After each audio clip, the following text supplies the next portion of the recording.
I'd like to call the business meeting of the Portland Board of Public Education to order. It is Tuesday, May 5th, 2020, and the Portland Board of Public Education is meeting virtually through Zoom. May I please ask the superintendent to call the roll? Yes, Mr. Chair. Mr. Atkinson, Mr. Balfonts,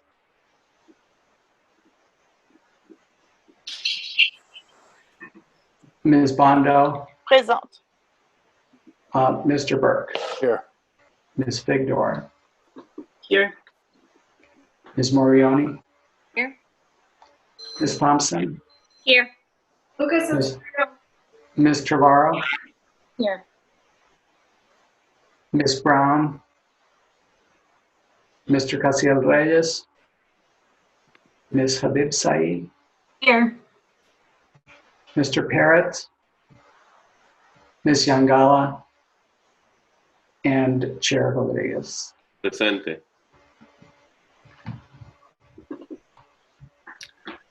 All right, let's do the Pledge of Allegiance. We'll get the flag on the screen, and then I'll lead us through it. Okay. I pledge allegiance to the flag of the United States of America and to the republic for which it stands, one nation, under God, indivisible, with liberty and justice for all.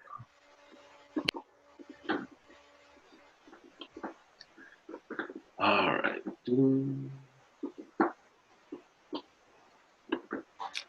For the chair remarks, I'll go over again the business meeting procedures.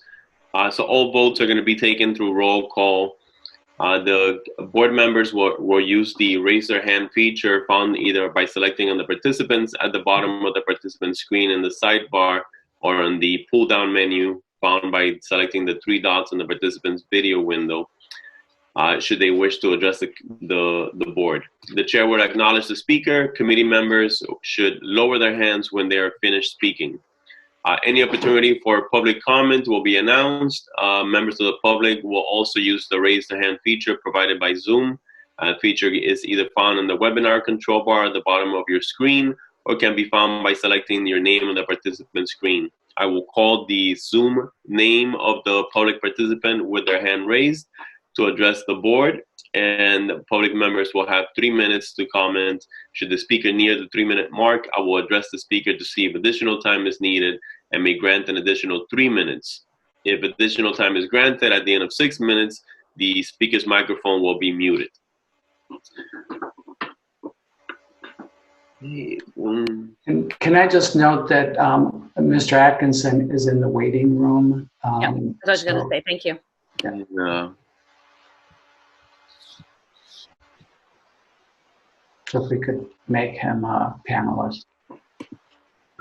Let me see if I can follow in a different link. Mr. Atkinson, you're in the board meeting now. Yeah, he's in. Okay, great. Thank you.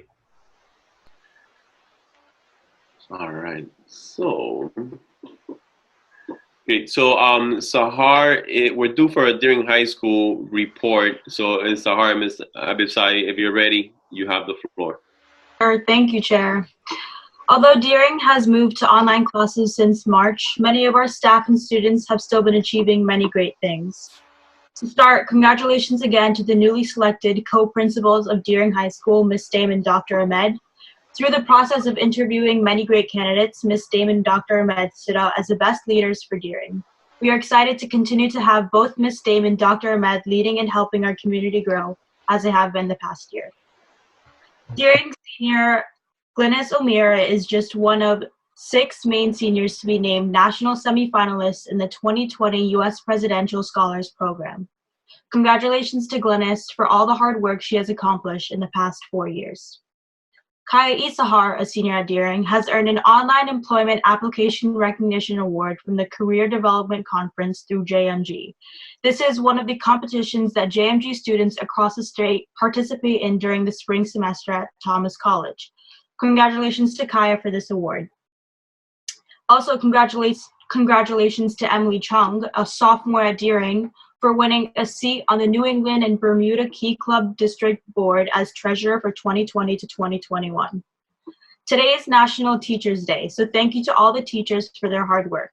You can show Deering teachers some love. A message from Deering parent groups and boosters has had some suggestions for Deering parents and the community to do the following things to appreciate teachers and staff at DHS. You can check in with your child's teacher via email, ask them if they need any help, and tell them what a good job they're doing and that you appreciate them. You can post a thank you to a teacher or staff member on Facebook, Twitter, or Instagram. You can hang up a sign, or even better, put a sign up on your car. On Friday, May 8th, you can wear purple to support Deering staff.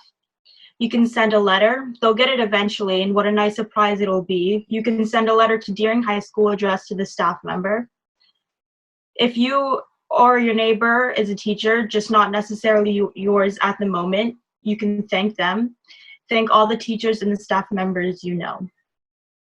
For Deering High School's co-curricular and athletics, we have several awards and honors to announce. The 2019-2020 SMAA Citizenship Award for DHS will be presented to a 3-sport student-athlete senior, and outstanding team leaders and exemplary school and Portland Public School citizens, Liz Drellick and Max Morioni. The 2020 Portland Youth Football League Scholarship for Deering has been awarded to senior Will Vashon.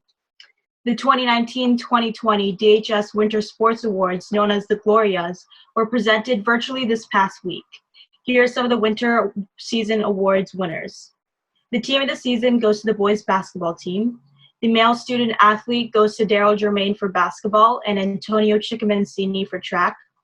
The female student athlete goes to Liz Drellick for basketball. The student superfans go to Ada Diano and Jackson Harbaugh. The Dorigo Leadership Award goes to Darcy Lally for indoor track. The faculty fan goes to Ann Dixon for girls basketball. The booster rep goes to Terry Sarapa for girls basketball. The home events worker goes to Patty Coyne for girls and boys basketball. And the coaching staff goes to wrestling and Nordic skiing. Lastly, the 2020 SMAA Sportsmanship Summit representative have been chosen from all Deering High School underclass student athletes. The 12 student athletes selected to represent Deering High School this year are Riley Forrest, Hadley Poirier, Aaliyah Ferrara, Katie Gallagher, Mimi Banksmith, Fran Freeman, Amani Peoples-Gorman, Mangus Heisler, Francis Matonga, Ben Archibald, Jack Heffley, and Empore Simhoza. Congrats to all the winter season award winners. This concludes my report on Deering. Thank you. Thank you, Sahar. Great job. I'll say, can I just add real quick, Ms. Isahar, who you mentioned had the JMG award. Today's also her birthday, so very happy birthday to Kaya today, and again, congratulations for her JMG recognition. Next, we'll move to the report of the superintendent. Mr. Botana, you have the floor. Oh, you're muted, sorry. So thank you, Chair, and very nice job, Sahar, on that report. I think this is our first remote student report, so thank you for that. I would like to begin my comments today by recognizing the original inhabitants of the land on which our city and schools stand, the Maliseet, Micmac, Penobscot, and Passamaquoddy tribes known collectively as the Wabanaki, or people of the Dawnland. We're honored to have their children among our students today. Tonight on the agenda, we have a substantive board-focused workshop to discuss co-curricular issues, including specifics around our proposed reductions, co-op proposals, and process considerations, answers to the questions you posed at the February co-curricular presentation, and a discussion of my action to reduce co-curricular stipends for spring sports when the spring season was canceled by the Maine Principals Association. On Thursday, the Finance Committee will meet. I will be presenting a revised budget that will require no tax increase.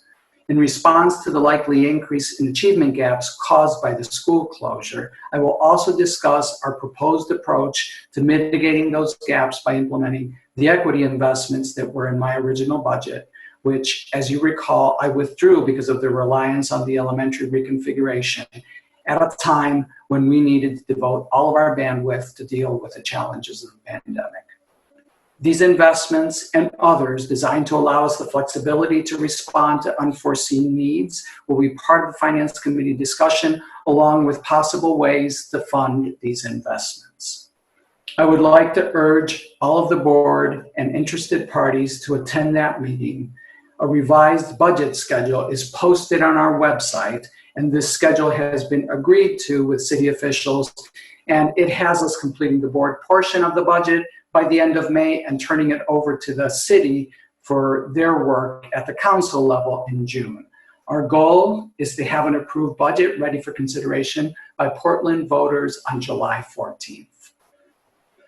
I would like to invite parents and members of the community to join me in a group of panelists, including parents, including our very own board member, Mr. Atkinson among them, and clinical staff from the district led by Director of Clinical Services, Chris Reiger, on Wednesday, so tomorrow, from 5 to 6:30 via Zoom. This will be our first remote parent university session. The focus will be on discussing social emotional supports in a remote learning context. We're planning yet another session later this month to discuss our plans to transition to targeted learning in June, and more information on that session will be forthcoming. We're formally launching our planning for the reopening of schools next fall. We've established a cross-functional team to develop plans for reopening schools under multiple scenarios. Of course, we will also rely on the lessons learned from other locations across the country, from our colleagues here in Maine, and guidance from the Maine Department of Education's own planning efforts. I will keep everyone updated on that work and know that a preliminary report is planned for May 29th. And I would like to thank Assistant Superintendent Aaron Townsend and Assistant Superintendent Malia Nally for leading this effort. Speaking of reopening, I mentioned at last week's meeting that we were working with Greater Portland Health to open the Portland High School Clinic for well care, mental health, and dental services. We are pleased to announce that the clinic is now scheduled to reopen on Wednesday, May 13th, and it will continue to operate on every Wednesday for the foreseeable future. As you know, Wednesday is our connect and catch up day for the high school students. So the time is designed to make it most conducive to student attendance. The dental clinic will be open from 9 to 12 in the morning, and the well care and mental health clinic will be open from 1 to 5 p.m. The clinic will not serve walk-ins, so to make an appointment, please call Greater Portland Health at 207-874-2141. And I would like to thank Ann Tucker, the Greater Portland Health CEO, and all of her team for prioritizing getting these critical services up and running for our students again. I would, again this week, like to thank the United Way of Greater Portland for, in this case, awarding us a $20,000 grant, this time to support our food fund. We were one of 43 community organizations that were selected for these grants in the second round of their recent grant-making effort in response to the coronavirus pandemic. Nurse Christine Hay has been called up by Maine Response to volunteer as phone triage for the 211 info line. She'll attend training and then volunteer a 4-hour daytime shift per week through June. And we're incredibly proud of all of our school nurses and very grateful to Christine for her willingness to join other medical professionals to serve the common good during this time. I would also like to congratulate Casco Bay teacher Ann Laughlin for winning the Make It Real project sponsored by Autodesk. Casco Bay's engineering class, which is taught by Ms. Laughlin, won the high school category with their project on creating an environmentally responsive and just seaside community. The recognition brings with it a $10,000 cash award, which Casco Bay will use to upgrade their engineering lab. So congratulations to Ms. Laughlin and the Casco Bay engineering class for their great work. I would also like to announce that thanks to the leadership of our STEM coordinator, Brooke Teller, we had a very productive Get Acquainted meeting with staff from the Rue Institute, and as a result of that, agreed to explore next steps with an eye to a future in-person meeting, hopefully this fall. And finally, I would like to end by thanking all of our teachers on this Teacher Recognition Week. We just sent out, right before the meeting, our weekly bulletin, which has a nice recognition from all of our administrative team to all of our teachers. I missed the opportunity to be able to go around to all of our schools to hand out socks or whatever it is we're giving this particular year, and say thank you, but I look forward to being able to do that sometime in the fall. So again, thank you to all of our teachers for everything that they do to make our school district an amazing place to learn. And that concludes my report. Thank you, Superintendent. Next, the report of the Secretary. Consideration and action to improve the minutes of the meeting of April 28, 2020. Is there a motion? Mr. Barrow, second by Ms. Thompson. Are there any questions on the motion? Seeing none, is there any public comment on the motion?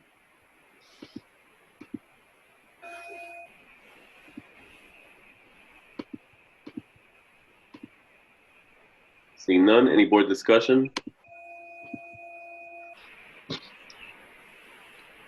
None. By roll call, please indicate whether you are in favor of approving the minutes of the meeting of April 28, 2020. Please indicate, and Superintendent will call the roll. Mr. Atkinson, Yes. Mr. Balfons,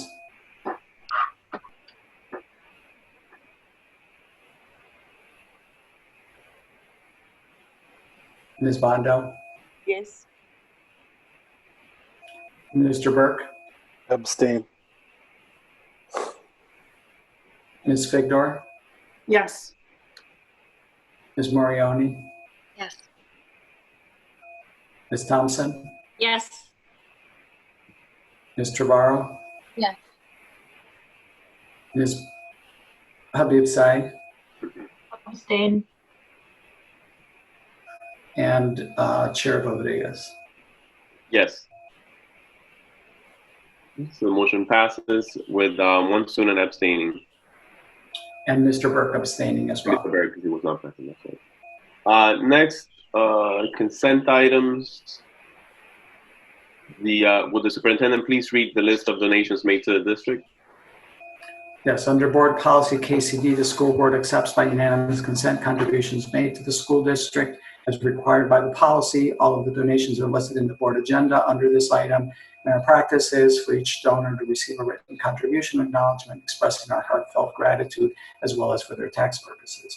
I would like to thank the generous contributors to the Portland Public Schools who have made donations of durable goods, goods of substantial value and historical or commemorative significance, and the beneficiaries and contributors this week, the beneficiaries of the Portland Public Schools pre-kindergarten program, which received the April edition of Highlights High Five magazine for all of our PPS pre-K students to be included in their off-screen pre-K remote learning packets, and that is from Kent Johnson of Columbus, Ohio. And so we're very grateful to Mr. Johnson for his generous support and contribution to the work of the Portland Public Schools.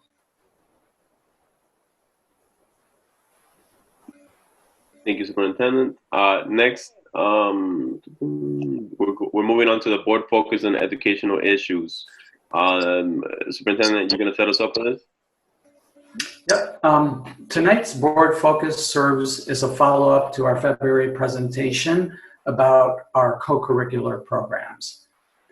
Since that time, staff have been busy preparing responses to the questions that you posed, as well as identifying specific programs that we would like to submit to the Maine Principals Association as co-op programs, as well as discuss a process for submitting these and talking about future co-ops for consideration. The answers to the questions are included in the memo that is attached to the agenda. We're not planning to go through the memo, but we will be happy to discuss the answers further to your questions or explain anything that may be unclear. One section of the memo deals specifically with cooperative programs. we're pulling that out specifically to discuss the evolution of those programs, highlight programs that our staff believes would benefit from co-oping, and talk about the process for making those decisions going forward. But we will begin by discussing the specific reductions that have been identified for next year as part of my proposed budget. At the time the budget was presented in March, these specific reductions had not been identified. We knew what the amount was, and our team was working to identify the specific reductions. Since they have been identified now, we'll take advantage of having this topic on the agenda to provide those details. And I'm also prepared, as part of our board focus tonight, to discuss my thinking in making the decision to reduce the compensation for spring season stipends when the Maine Principals Association announced it was canceling the spring sports season. And with that, I'm going to turn it over to Assistant Superintendent Aaron Townsend to walk you through the first three items. So, Aaron? Good evening, everybody. Just a moment. I'm going to share our presentation that we'll walk through. I'm joined tonight by Mike Daly and Rob O'Leary, the co-curricular directors at Deering High School and Portland High School, respectively. So let me finish. Here we go. So we'll work through this presentation. If it's okay with the chair and superintendent, I'd actually like to propose that we discuss the cooperative program first, and then take questions and discussion around that, and then address the two budget related items and take questions and discussion following that. Great. Okay. So we appreciate being back to be able to continue the conversation we started on the 25th, as the superintendent acknowledged. We've worked hard to finalize answers to a number of those questions, and so please feel free to raise further questions about that throughout the presentation. Our goals for this evening, as the superintendent named, is to share our cooperative team authorization proposal and get and have discussion with you around guidance around that, so that we can move forward in subsequent meetings to present formal action items around that. And then, as well as the superintendent stated, we'll be talking through the proposed reductions that are currently in the FY21 budget and the discussion around the spring stipends. So just before we dive into the first topic around cooperative teams, this slide just acknowledges again the different ways that the athletics, we see that athletics and co-curriculars continue to support the goals of the Portland Promise and the value that it has for all of our students who participate in these opportunities. So moving forward, I'm going to invite Rob O'Leary to share a little bit about some of the framing again for our cooperative teams. Hi, everybody. Thank you for having me tonight. So I'm going to discuss the definition around the cooperative teams. As you guys can remember, we went through some of this in February. The MPA has rules and regulations around how you can co-op and what that looks like. The cooperative teams for the interscholastics always has to be 2 or more schools. We're going to try to provide students with the opportunity to participate in sports that their school may not be able to support alone, and always going to hope to reestablish teams at individual schools. So if 2 teams come together for 2 years, they can always split up in 2 years. Every co-op is given a 2-year agreement, and there's no limit to how many times you can re-up that agreement. But if you do grow your sports, you could always separate and have it back at your own school within those 2 years. The next slide that we're going to discuss is why we're really here is the requirement of the principal and the board support for any co-op. You cannot make any cuts when you have a co-op. You may have a JV team, but you're not allowed to cut anybody from the program. All co-ops are approved for 2 years. There's no limit on the renewals. And this is an important piece that the MPA Sports Committee that oversees that sport is responsible for the approval of all co-ops. So even if we approve it locally, the MPA still needs to approve it statewide in order for us to enter into a co-op with any other school or district. The next slide that we're going to look at, some of these answers are in your board memo as well. One of the questions was around the host school. Generally speaking, the host school is the school with the larger team. This has changed a little bit. It used to be the school with the larger enrollment. Now it's basically the school that is able to stand alone and take on the other school is where the host lands. Now, if there's two schools that are equally, for instance, if Portland and Deering were equally struggling in one sport, then we would come together and decide which school would be the host school and which school would be the guest school. The coach selection is around the host school, hiring the coaches for the team. We've had ice hockey co-opt for my whole time here, which has been 6 years. We've had 2 coaches that we've hired within those 2 co-ops, boys and girls. We've always had a representation from each school on the hiring committee, and both athletic directors sat on those committees on each hire. So I think we've done a great job of collaborating around the co-ops that we have within our district. And also the Title IX compliance, all co-op teams need to support Title IX responsibilities. We need to maintain an appropriate balance of boys and girls sports around the Title IX regulations. And there's a lot more inside your memo that is in your board packet as well tonight around those 3 things. I'm going to turn it over to Mike for the next couple of slides. Thanks, Rob. Appreciate it. And hi, everyone, and thanks for having me back tonight. I appreciate the time. The next few slides are going to talk about co-ops, and we're going to touch on our current co-ops first. First slide really mentions the co-ops we currently have between Deering High School and Portland with ice hockey, as Rob just talked about, Nordic ski. We have Deering, Portland, Chevrolet, and then wrestling, it's Portland High School in South Portland, field hockey, Deering, and Portland.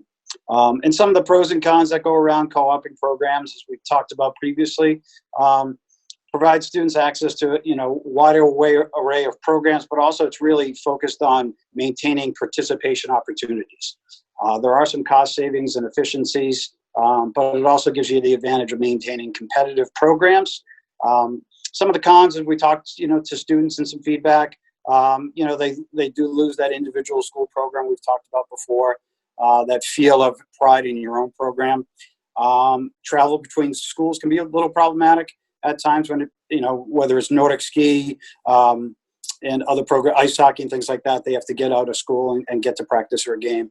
And then it requires MPA approval, so we put it forth to the MPA, but they still have to approve. For the next slide, potential co-op programs, and we had talked about this before, but based on low participation numbers at either Deering or Portland, the following programs in the future are viable options to co-op, and a few of them we'll talk about tonight. Golf, swimming, that's boys and girls swimming, and boys and girls indoor track or outdoor track. Football, baseball, softball at Deering, boys tennis at Deering. Volleyball is a new sport in the MPA, which is something Deering and Portland might co-op with to start participation in that. There is interest in boys volleyball, and esports is a new sport on the horizon that we at Deering have had interest in already. I know Rob has as well at Portland, so that's a new MPA sport as well. So again, another opportunity for a potential co-op in the future between Deering and Portland. For the next slide, just talking about potential savings. Again, the focus on co-ops and even in the MPA guidelines is focused on opportunities and participation, not on savings. So that's just an efficiency that leads to some savings when you do co-op programs. And these are some of the potential savings for 3 of them that we're discussing currently as co-op programs between Deering and Portland. So for golf, about $3,500, could be a little bit more than that when it comes to facility fees. Swimming, boys and girls together, includes coaches' stipends, transportation, facilities, and indoor track, boys and girls as well. So significant savings there. Again, not the driving force behind co-oping, but it does present us with some potential savings. Thanks very much, and I'll hand over to Aaron for the next portion of the presentation. Great. So again, that's some of the additional background on cooperative teams, and what we would like to offer for your consideration is that this kind of framework in terms of providing that board support around pursuing cooperative teams as needed based on participation. Again, as Mike said, the MPA handbook is specific in saying that the purpose and the granting of approval is around being able to maintain participation for students, not for cost-saving opportunities, but it does create some efficiencies when we do co-op. But our intent would be, based on tonight's conversation and feedback, that we would submit a formal action item for first read at the May 19th meeting, and then to follow with a second read and vote at the subsequent, the following first meeting in June, to be able to provide the authorization for co-ops as needed. So what we would, currently are proposing is that, we would, approach the consideration based on need in terms of participation and working within the MPA guidelines, that we would approach, adopting or pursuing a co-op in this following order. So our first choice would be to, if both teams within Portland at Portland High and Deering were both lacking in participation and could benefit from a cooperative team arrangement, that would be our first preference. As you've seen, we have a couple of sports where that is currently true. If there's the potential, and again, as on the list that Mike shared, that there's one PPS school that would benefit from a co-op, but the other school has sufficient participation such that the MPA would not approve a co-op between our two PPS schools, we would seek to partner with an individual local public high school. So again, a current example of that is the wrestling co-op between Portland High School and South Portland High School. The third choice, the third in terms of order of priority, would be to partner with an individual local private high school. We don't have any instances of that. We have a multiple school arrangement now through Nordic Ski, where it's both Deering, Portland, and Cheverus. But our fourth order would be pursuing a multiple high school arrangement. For example, the Nordic Ski in our current one. And again, that kind of falls last in our priority just because of the management burden of coordinating amongst all of the multiple parties. It's just easier to maintain the relationships and partnerships between two institutions. But there are numerous examples around the region. We provided some updates about that in the board memo about even across Cumberland County, there are numerous examples of individual, two schools coming together, co-ops, or multiple schools coming together for co-ops of various sports. So it is something that's happening across the region to be able to sustain participation in a wide variety of athletics opportunities. And then, we would also certainly be communicating with relevant students and staff and families prior to making a formal decision around kind of co-oping. So we would offer that for kind of consideration and discussion. And, as I said, our intent would be to bring back, based on this discussion, bring back a formal action item for the May 19th meeting to begin the process of, determining, or providing the authorization for us to pursue co-ops as needed. So I'll pause here around cooperative teams and see if there are any clarifying questions or discussions, further discussion. So, Roberto. All right, thank you all. So remember, board, we're going to use the raise your hand feature on Zoom to ask questions. I see Ms. Morioni has one. Let me unmute you. Oh, I don't think I can. I'm not. I muted myself. Yeah, I'm not a host right now. Thank you very much, Aaron, and to our athletic directors. My question was about, so what I understood, and just a clarifying question, let's use boys tennis, for example. Let's say it goes forward and it goes to the MPA for approval to have Deering and Portland combined. And you said it would be, once it's approved, it would be for 2 years. So if you have students that, let's say, are and when you say the larger and the school that has the larger team gets to be the host school. So then to say that maybe you have Deering boys that are interested in playing tennis, but then they find out, or they may actually end up having enough to field a boys tennis team. Mm-hmm. But once that is approved by the MPA, it's locked in. Like, we wouldn't be able to say, oh, wait a minute, we actually have enough to have a team, a boys tennis team at Deering, but it's already been approved by MPA. We have to keep it for 2 years. So I guess I'm just getting to my question would be, so there's really no, once it's approved by the MPA, it has to be done for 2 years, no matter whether you have more students interested in playing boys tennis or not. I take that, Aaron. Sure. Go ahead, Rob. So, sorry, Mike, you want to take it? No, you got it. Go ahead. So the MPA will always let you break up if you have enough students, even after a year. If you applied now and found out, say we applied, just use an example, it's never going to happen, boys soccer. Say we applied right now for boys soccer, and in the fall we found out that 100 kids wanted to play at Deering and 100 kids wanted to play at Portland. The MPA would let you split up. The tough part for that would be scheduling, but around the leagues, they would work with us to make sure that we got schedules. If we had the opportunity for those kids to play. The biggest piece for that, though, just so we understand, is if we took a schedule and then of those 12 kids that wanted to play, 9 of them decided after the first week that they didn't want to play, there could be cost consequences and playoff consequences because you didn't finish your schedule. So it would be something that if we took a co-op, it might be, something we do for a year and then decide, okay, we have enough so we can split. For instance, if there's enough girls to play field hockey in the fall and we knew that, we could split them, hire a coach for Deering, and have 2 field hockey teams without a problem. It would just be a matter of making a schedule. Okay, thank you. And The 2 years is just to re-up. Sorry, Ms. Morioni. The 2 years is just to re-up for the next time. I see. Okay. Can I ask a follow-up, Roberto? Mm-hmm. Chair. So you gave us the pricing, the potential savings for golf, swimming, and indoor track. Can you provide to the board, when you can, the cost savings for the other ones that you had on the list? Just so we have that. I don't know if that was in the packet. I'm sorry, I missed it.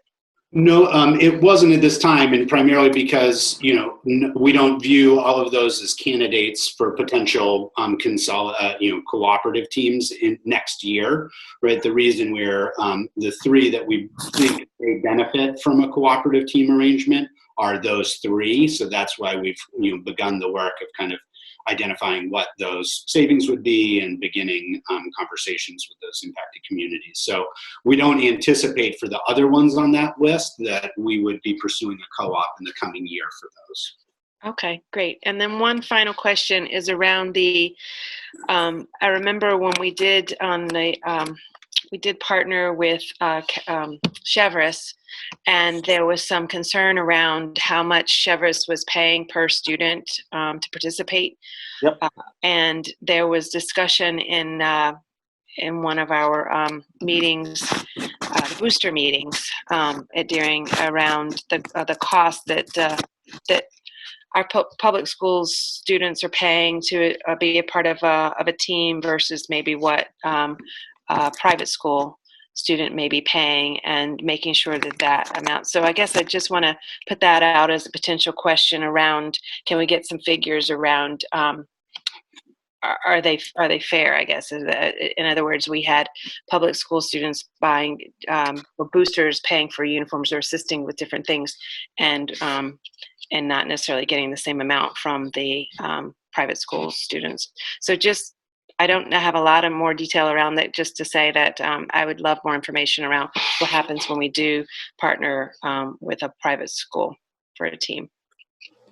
Mike, I can speak to that a little bit. We provided some detail in the memo speaking to that question from previously, but Mike, if you want to add quickly now. Yeah, I think there's some detail on the memo. So I did an audit this year with Nordic just to see what it was, because it was my first year, and to try to get my hands around what we should be charging and what the costs are, so that we could fairly charge the 5 Chevrolet skiers. And what we had previously been charging in the past, I don't think was tied to total expenses and total costs. But we now know those numbers and have a better handle on it. So going forward, for example, for Nordic Ski, we know exactly what to charge them. There are some variable costs that we don't have a handle on, but in general, we have a much better handle on what to charge Chevrolet. And I can tell you, just in the past, we weren't charging enough. Okay. For the 5 kids on the ski team, and in the future, we will. Great. Thank you for that update. That's all. Thank you. Thank you all. We'll go to Ms. Thompson now. Thank you, Chair. I have quite a few questions, so if you'll bear with me. So Marnie touched upon it a little bit. So the coach selection, you talked about the host school hires the coaches for the team. So the extra funds, how are you going to do budgeting, Aaron, from the standpoint, or at the schools, if Deering has, X amount, but Portland doesn't, and so on, the cost shifts because typically each of the schools get their allocation. So it sounds like there's going to be a lot of cost shifts going on. Can you explain how that's going to all work? Well, that goes into some of the proposed reductions. So it is working somewhat hand in hand with our budget process. So, as we'll get to in just a moment, some of the proposed reductions that's moving forward next year would be reflected in the reduction in an individual school's, in the potential of an individual school's loss of that stipended position. So. But my question was more so you don't know until who has the most numbers. And so you set the budget ahead of time. How are the cost shifts? Is it fluid and they're constantly doing line item changes, or how? So, I think and this speaks a little bit to the question, the tennis, example that Ms. Morioni asked is, that, the ADs have been tracking data about participation in each sport for, 15 years or so, more or less, right? That was in our last thing. So, we have a sense moving in, so it's not, surprise, though, we're doing outreach and recruitment, to be able to, kind of grow programs, certainly. So, but we have a pretty strong sense of where there is interest and where there isn't interest. So, but in the event that, there is something within a fiscal year where there needs to be moved, there is some flexibility around, those stipends and where they would be moved. Each of the schools, is assigned a float stipend, and that's one of the strategies that can be used to manage, the kind of budget around that. So I guess, and Marnie touched upon this a little bit. Can you explain a little bit more depth on how does the co-op work financially, say with SOPO or Chevrolet? It is a pay per student to the host school, or how does that work? Because not only the Chevrolet part of being a private school, but then also we have SOPO, or even maybe we merge with Westbrook or Scarborough. How does that whole allocation and billing and all that kind of stuff going to flow? Because I just see that as kind of chaotic, but. Rob or Mike, does Rob speak to the South Portland? Yeah. So South Portland was co-opted 2 years ago, and there was no charge to South Portland because we're already running the program. They only have 4 kids. The MPA changed the rules around co-ops. That's why the South Portland co-op came in with us. They were attached. It's the head coach it's his son is one of the 4 kids who are wrestling, and that co-op probably goes away at the end of next school year once those 4 kids graduate. Before, the MPA used to allow kids to attach up to as many as you wanted so the other school would still pay their bill, and we would pay our bill for competition. But the MPA changed the rules around that 2 years ago, where there was a limit to the number of kids that could attach. So for South Portland, there has been no bill for wrestling for 2 years. What about your club and all of that? The uniforms, South Portland bought their own uniforms. The 4 kids that purchased those, we bought the Portland uniforms. So as a co-op, they're not going to wear the same colors. They're all going to be different colors, but they're all going to be on the same team? No, they wear the same uniform, but they're purchased separately. Okay. And I believe actually the South Portland families purchased those. I don't think South Portland School District purchased those, but I can get that answer and get back to you. Okay, so we're not taking on additional costs per se. Not in a co-op like that. The reason, sorry, I didn't mean to interrupt you. It's kind of hard with Zoom here, but the reason with the Nordic Ski Co-op is we're paying a per student entry fee for each meet. We're not doing that in other cooperative agreements that we have. The cost is the cost that we would be running anyway if we just had a wrestling team. That's the cost. With Nordic Ski, the more kids you have, the more you pay. That's why there's some numbers with Nordic Ski that might fluctuate from year to year. Yep. Okay, so baseball and softball, when you talk about suggesting that to be a co-op, we don't have the numbers for baseball and softball anymore? So that co-op would not be between Portland and Daring. Portland has enough players that the MPA would more than likely not allow that co-op. We have over 60, I think, that we're going to play baseball this spring, and we have 2 full softball teams. So that would be a problematic co-op between Portland and Daring. That would be something that we probably would have to look outside the district to help Daring find a partner. Wow. Yeah. Sounds a little crazy to me, but anyway, okay. So has there been, I know that we're on COVID, but have this discussion around co-ops, student feedback, have you reached out to the students even through a survey, or some of them that have been on these teams or are proposed to become a co-op? Has there been any discussions with those students and their families yet? So for swimming came to us. That one there came to us. Indoor track and golf are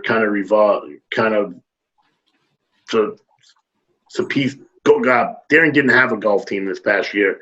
Right. They had 1 or 2 kids who played golf. We're trying to work something out so those kids actually get to compete. Last year there was no. The only competition they were allowed to play in was the SMAAs. We tried everything to get them a schedule, but MPA rules is you need 4 golfers to be considered a team. So we're doing everything we can to help get them a full team. If we can't, then that would be when we'd have to start the conversation around co-oping. Right now, that's what we're doing.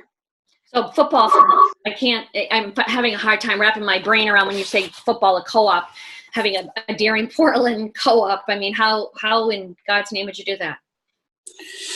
Yeah, Sarah, I would not get too caught up on that list. Those are just future. That could be 10 years out. It's not in 2 years. There's something like immediate that we're thinking of, that we're putting that together. But those are just based on participation numbers in the past few years. Those programs have fluctuated a little bit, or participation has waned to a degree, whether it's a JV program or a varsity program. I think Rob and I talked about other options before getting into co-ops to try to boost participation numbers, especially those programs on the bottom of that list. It's really, we're really prepared now with golf, swimming, and indoor track. They've all been presented now as more of an urgent need to look at co-oping, and so we put those numbers together. And where football, I think, is something that's down the line and obviously a hot button issue for many reasons. So I don't know if that's like top of our list to tackle that or say that's going to happen. But I think that list is just potential options when programs that might have participation numbers in the future. So, if I can just add on the football briefly, we recognize, we debated about whether putting it on or not, because, we've seen some participation grow since, I know prior to Mike and I's time, there was, significant conversations around football in the city. And And so there's been some increase in participation, so it's not as much of a need. And as folks may be aware, there are other structures around football now that there are a variety and increasing numbers of schools and teams that have gone to the 8-man teams. That would be another strategy that would not be a co-oping strategy if that need presents itself. But right now, that's not one of the, as Mike said, not an urgent need. But we know it had been on the radar and felt like we didn't want to. But you're going to be asking us for a blanket approval to allow co-ops to happen, and while that is maybe a far out, so we're basically, when you put this on the agenda, you're asking us to allow you to co-op what you see fit, without coming back to the board, obviously, to say whether it be football, baseball, softball, that you make that decision. So we're going into this not knowing necessarily what you're going to co-op, and then we have to just take it. Is that what I'm hearing? Whether we agree with it or not? Let me, we have not proposed anything. Part of what we wanted to do today was to get a sense from the board around your level of comfort with just that question. So would you be willing to allow the professionals working with the programs, with the data, to make those decisions or not? And, specifically under that, would you be comfortable if we had the ability to do that in any scenario, or are there specifics that you would like to carve out? So things like, it's fine as long as it's the 2 high schools within Portland, or it's fine if it's the 2 high schools within Portland and another public school, or, so I think that's what we want to get to today. So this is helpful to just hear you talk about your concerns about giving us a blanket approval. And I think I'm anxious to hear from you further, as well as other board members, around that issue. Okay. And I guess I say that because, and it's not, I guess, maybe it is control. While I trust our ADs and our professionals, at the same time, I don't want to be a part of the demise of a particular long-standing sport in the city of Portland just because I'm turning over. I guess I have a lot of trepidation to that. And it's not because you're not a professional and know what you're doing, but there's a long history here in Portland, and being a lifelong Portlander, I'm not willing to just, unless there's long conversations with the community as well as the boosters and the students, because as you know, there's a strong alumni, and granted, we've tried to encourage them more and more, for instance, to show up for the Turkey Day game, so on and so forth. So I want this, I guess, to be a broader conversation beyond us, because you're really going to hit some hot buttons here in this community and what we really value. So I guess I'll leave it at that. And then so brings me to when we did a combined boosters. Have you at the schools had feedback from the boosters, and how, when we set up the boosters at the individual schools, fundraising was happening based upon everybody participated, all of the sports, it went into one bucket, and then funds were allocated like that. So how, in the bylaws that each of the school have, I would think that you would have to update within your booster bylaws how all of this is going to work. And then if we have SOPO or Chevris, or it sounds to me like there's going to have to be a lot of coordination there, because they may have their own boosters. We have our boosters. We've worked really, really hard at not having individual boosters at schools. So I'm a little concerned around, we've worked very hard on that. So what's up with that? Some of that is in the memo that we gave you guys, is some answers to those questions. But as far as the co-ops go, we actually have a daring parent who sits on the Portland boosters because of ice hockey. So we do have, the bylaws have been updated to some degree to help with that stuff. But the 2 schools are definitely further along in 6 years, my 6 years here, than we were when I first got here, as far as working together. And Portland is now truly one booster group. They don't have individual accounts any longer, even within the structure of the booster group, like they did 6 years ago when I got here. We don't. So anyway, but the rest of the answers are in that memo that we gave you guys tonight. Okay. And I have a hard time, to be honest with you, because I maybe I'm lack of tech savviness, but when I have the PowerPoint up and being able to see the screen for the Zoom and then also be able to see the documents at the same time. Whoa. I don't know what just happened here, but I just lost the PowerPoint, I guess. Yep.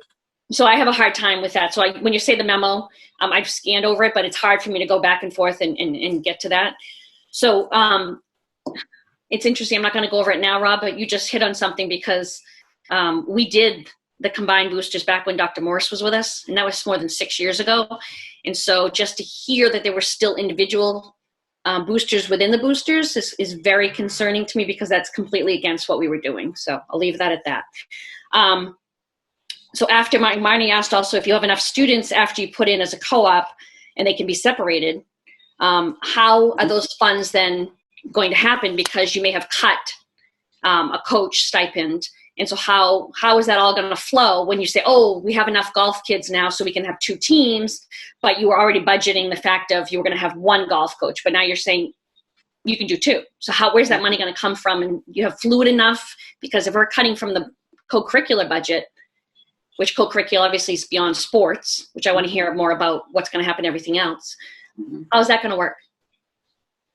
I mean, that has to be one of the considerations if there is the financial capacity. So it's, participation. Again, like we said, there, may be opportunities to, reallocate a stipend, but that would be one of the planning considerations, is if we can fund, if we're going back from a co-op team into separate teams, the budget considerations would be part of that decision-making process.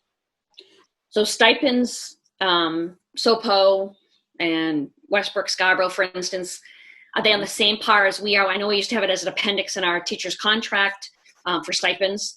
And have we looked at what SOPO pays, for instance, for baseball, softball, et cetera, and how it correlates with ours? If someone's going to be a host school, how is that going to, funding-wise, work out? Or are we all paying the same exact stipends, which I don't think we are?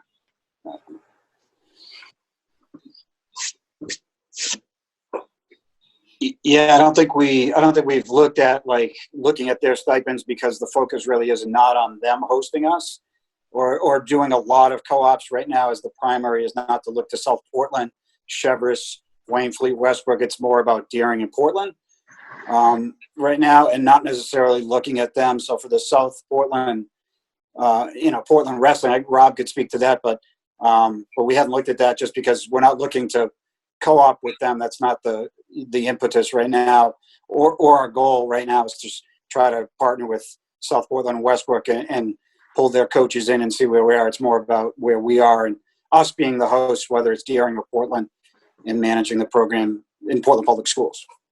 But that's one of the considerations, I guess, that you're asking us as well as a board, is to allow you the opportunity to do that. And so I guess there's a lot of broadness to this that I'm really, again, very, very concerned about until we have a coordinated effort. So in essence, if SOPO becomes a host school, we're taking away a stipend from one of our potential coaches. And again, I know that's a whole nother conversation we're going to have later, but it's removing money from something that a Portland public school employee and or a Portland resident has been making for an income. Yep. And so we're in essence paying SOPO, because it could happen. And I think Javier point out that we don't hire only internal staff. Oh no, I know that. I'm well aware. Yeah. We have staff that work in our district that are coaches in neighboring districts and the reverse. So I understand your concern, but I really don't think that we, in doing that, we are taking anything away from a Portland employee. We are saving that amount in our budget. No, yeah, thank you, Javier. I'm well aware of people applying for jobs, and I know that typically we have an application process in which people apply for those jobs, whether they're from Kennebunk to wherever, Massachusetts. But in the same respect, I just want to have an understanding, I guess, of further more information around that and how that would work from school to school. And as Ms. Morioni said, I have some concerns about the private versus public, and then we're talking, charter and so on and so forth. And we are obviously public schools, and we want to keep public schools. So when we start crossing that line over to private and charter schools, while they can take part, I know, in various PE, et cetera, I think we're getting into a whole nother realm. And then esports.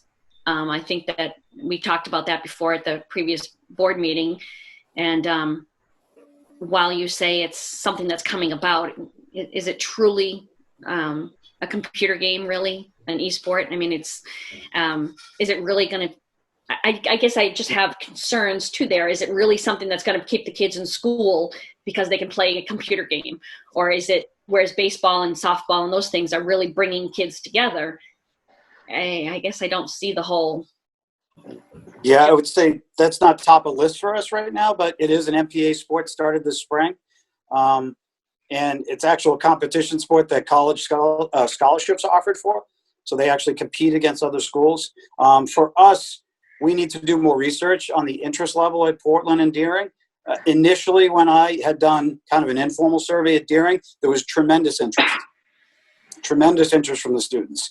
Now, I think we need to go to the next step before we jump into esports with Portland and Deering to see what level of interest there is. And so we're not ready to jump right into that, but it's something, as an MPA sponsored sport, it does bring in kids who might not be involved in traditional sports and get them involved in competing in a different sport, whether we put quotes around the sport or not, esport, but the participation levels at the college level have already been very high. And it's an emerging sport, so much so that the MPA has sponsored it. So it's something we may look at. Maybe it's something we want to, if the students are interested in at both schools, we can look at further. So I guess for me, in closing, before I vote for anything of co-ops and this and that, I would want to have some sort of, and again, I know the circumstances we're in currently, but we're all using computers and Zooming, et cetera, is to have some sort of survey out to the boosters at each of individual school and see what the feelings are there. But then also the students, again, it's all about the students and why we make our decisions. And a lot of them are tied, to particular sports for their livelihood. So I guess before I vote on anything, I want to hear from the parents and the community members, as well as the students, especially, as to how they feel about this and how they feel it might affect their schooling. Because again, research-wise, keeps a lot of kids in school, keeps them engaged. And I'm concerned about losing engagement when we start partnering with private schools, et cetera. And I know parents are not overly joyed about that either. As Ms. Morioni also said, we received plenty of emails of opposition to that. So I just need to have more feedback from the broader audience than just this board. So thank you very much. I appreciate all of your help, and talk more. Thank you. Thank you. Thank you, Ms. Thompson. We'll go next to Mr. Atkinson. Thank you, Chair. I think Ms. Thompson actually covered the point. I just wanted to get crystal clear on the request in that top bullet there, the authorization to pursue the co-op teams as needed, and just wanted to make sure that I understand what that request is.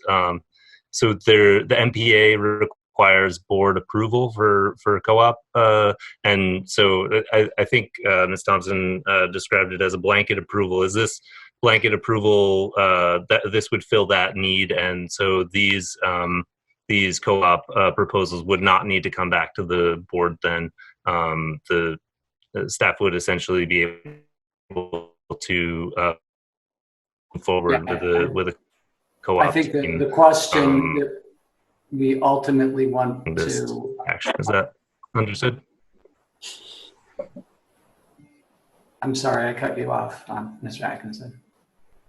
No, sorry, my internet connection, it just said it's unstable, so apologies. I think it's on my end.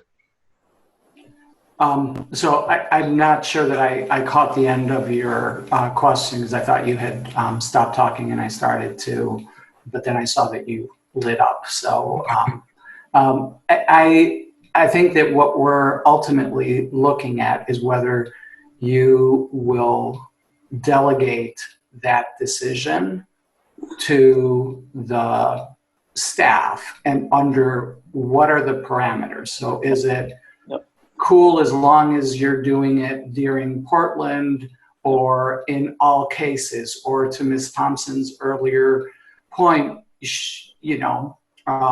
there must also be a survey of potential players and something that suggests that there's a majority or something that would be in support. So I think that that's what we ultimately want to bring to you is, something that will capture whether we have discretion or we don't have discretion, in which case every time when we go to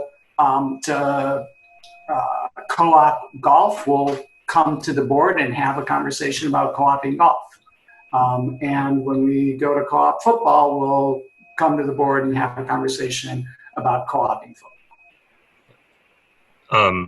I guess it seems like you're looking for guidance on that. I guess my first inclination is that I think these issues around sports are often going to be hot button issues, and so I'm kind of inclined to keep the board in the loop on this process personally. I wouldn't want to be in a position where the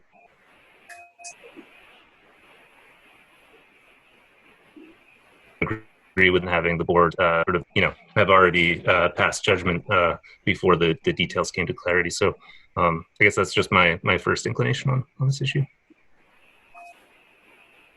Thank you, Mr. Atkinson. We'll go to Ms. Morioni.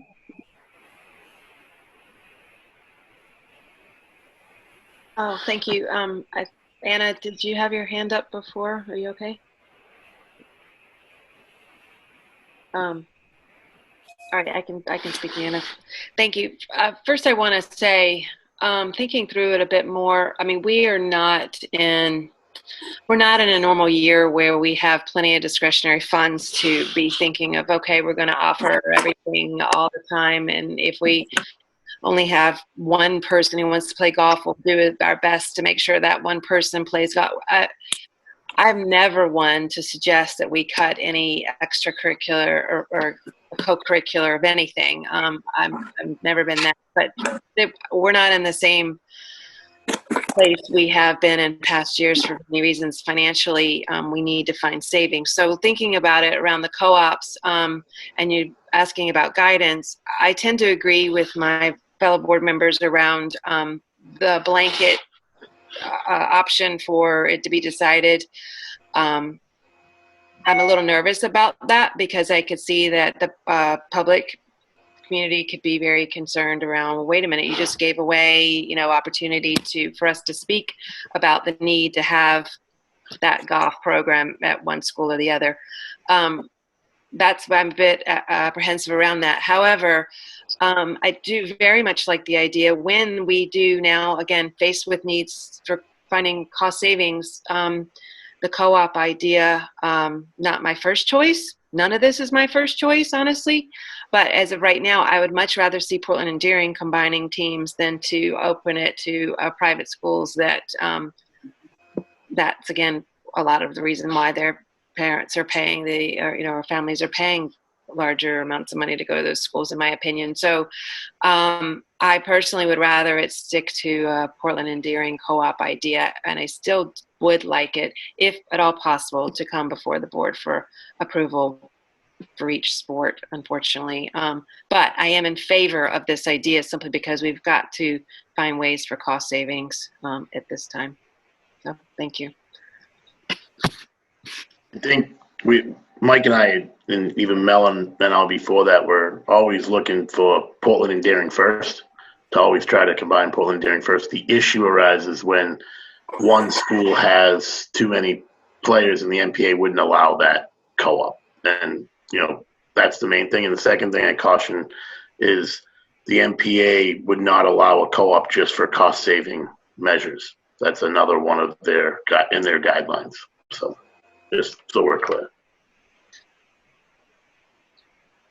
Thank you, Rob and Ms. Morioni.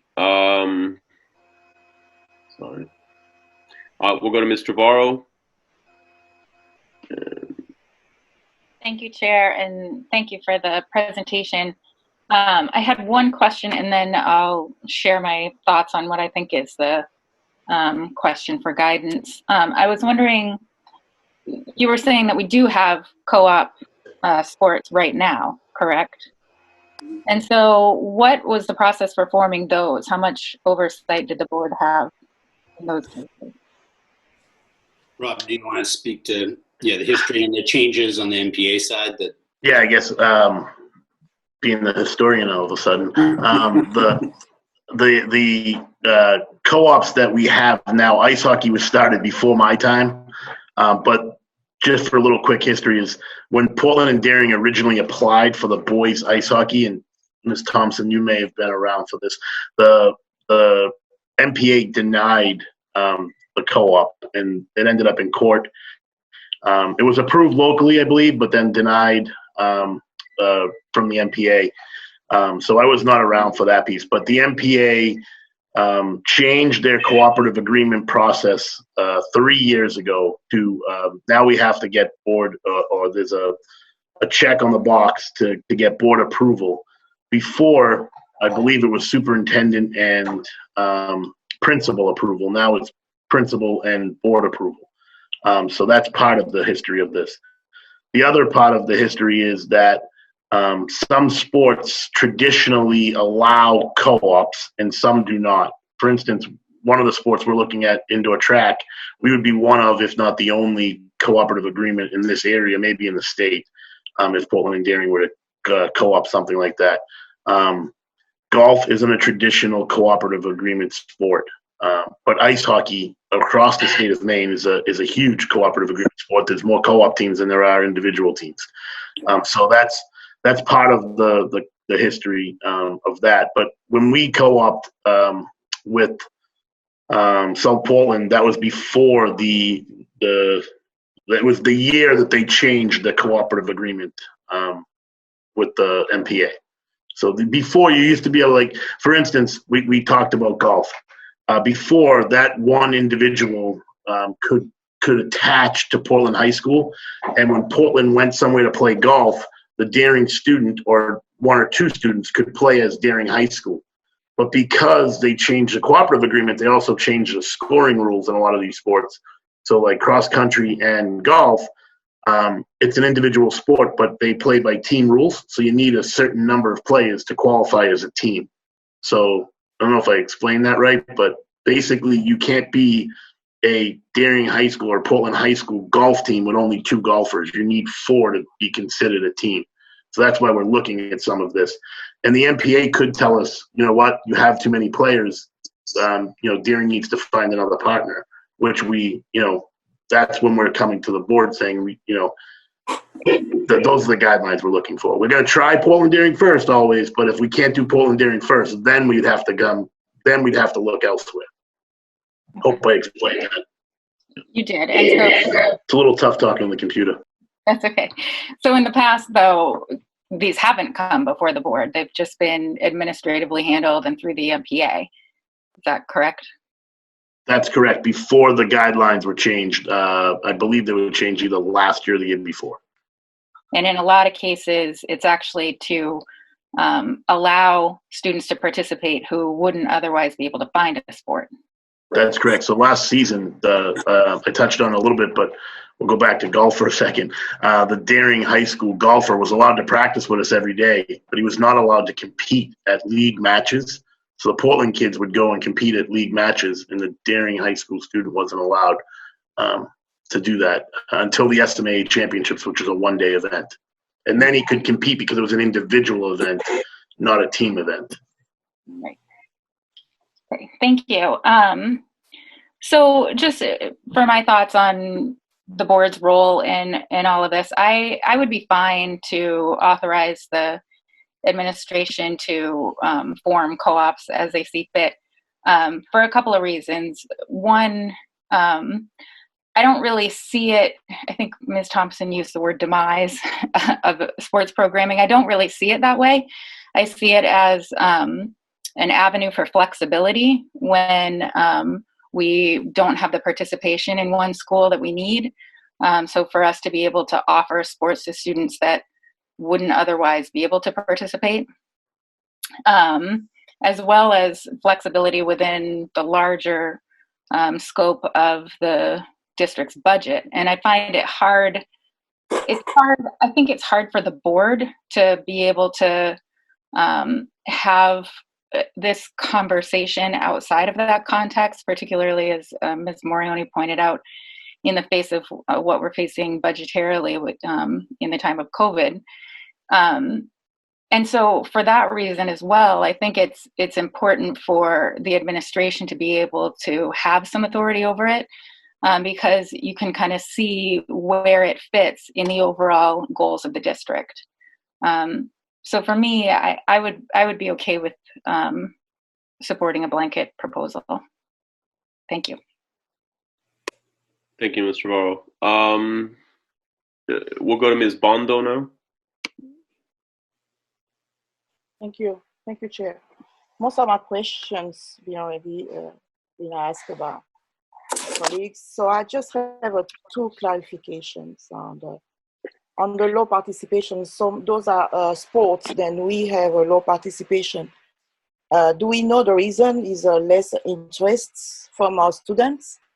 Or did you already get some feedback to know why we have a low participation? Because if we have a low participation and we're adding some more new sport like a volleyball, football, and e-sport on the same category, so what's going to happen when we have we try to do some co-op on those sports who already had so low participation? I know it's about equity, can be more flexible, like Mrs. Ann just mentioned about that. Then be able to have some more other students to participate who never had a chance to do so.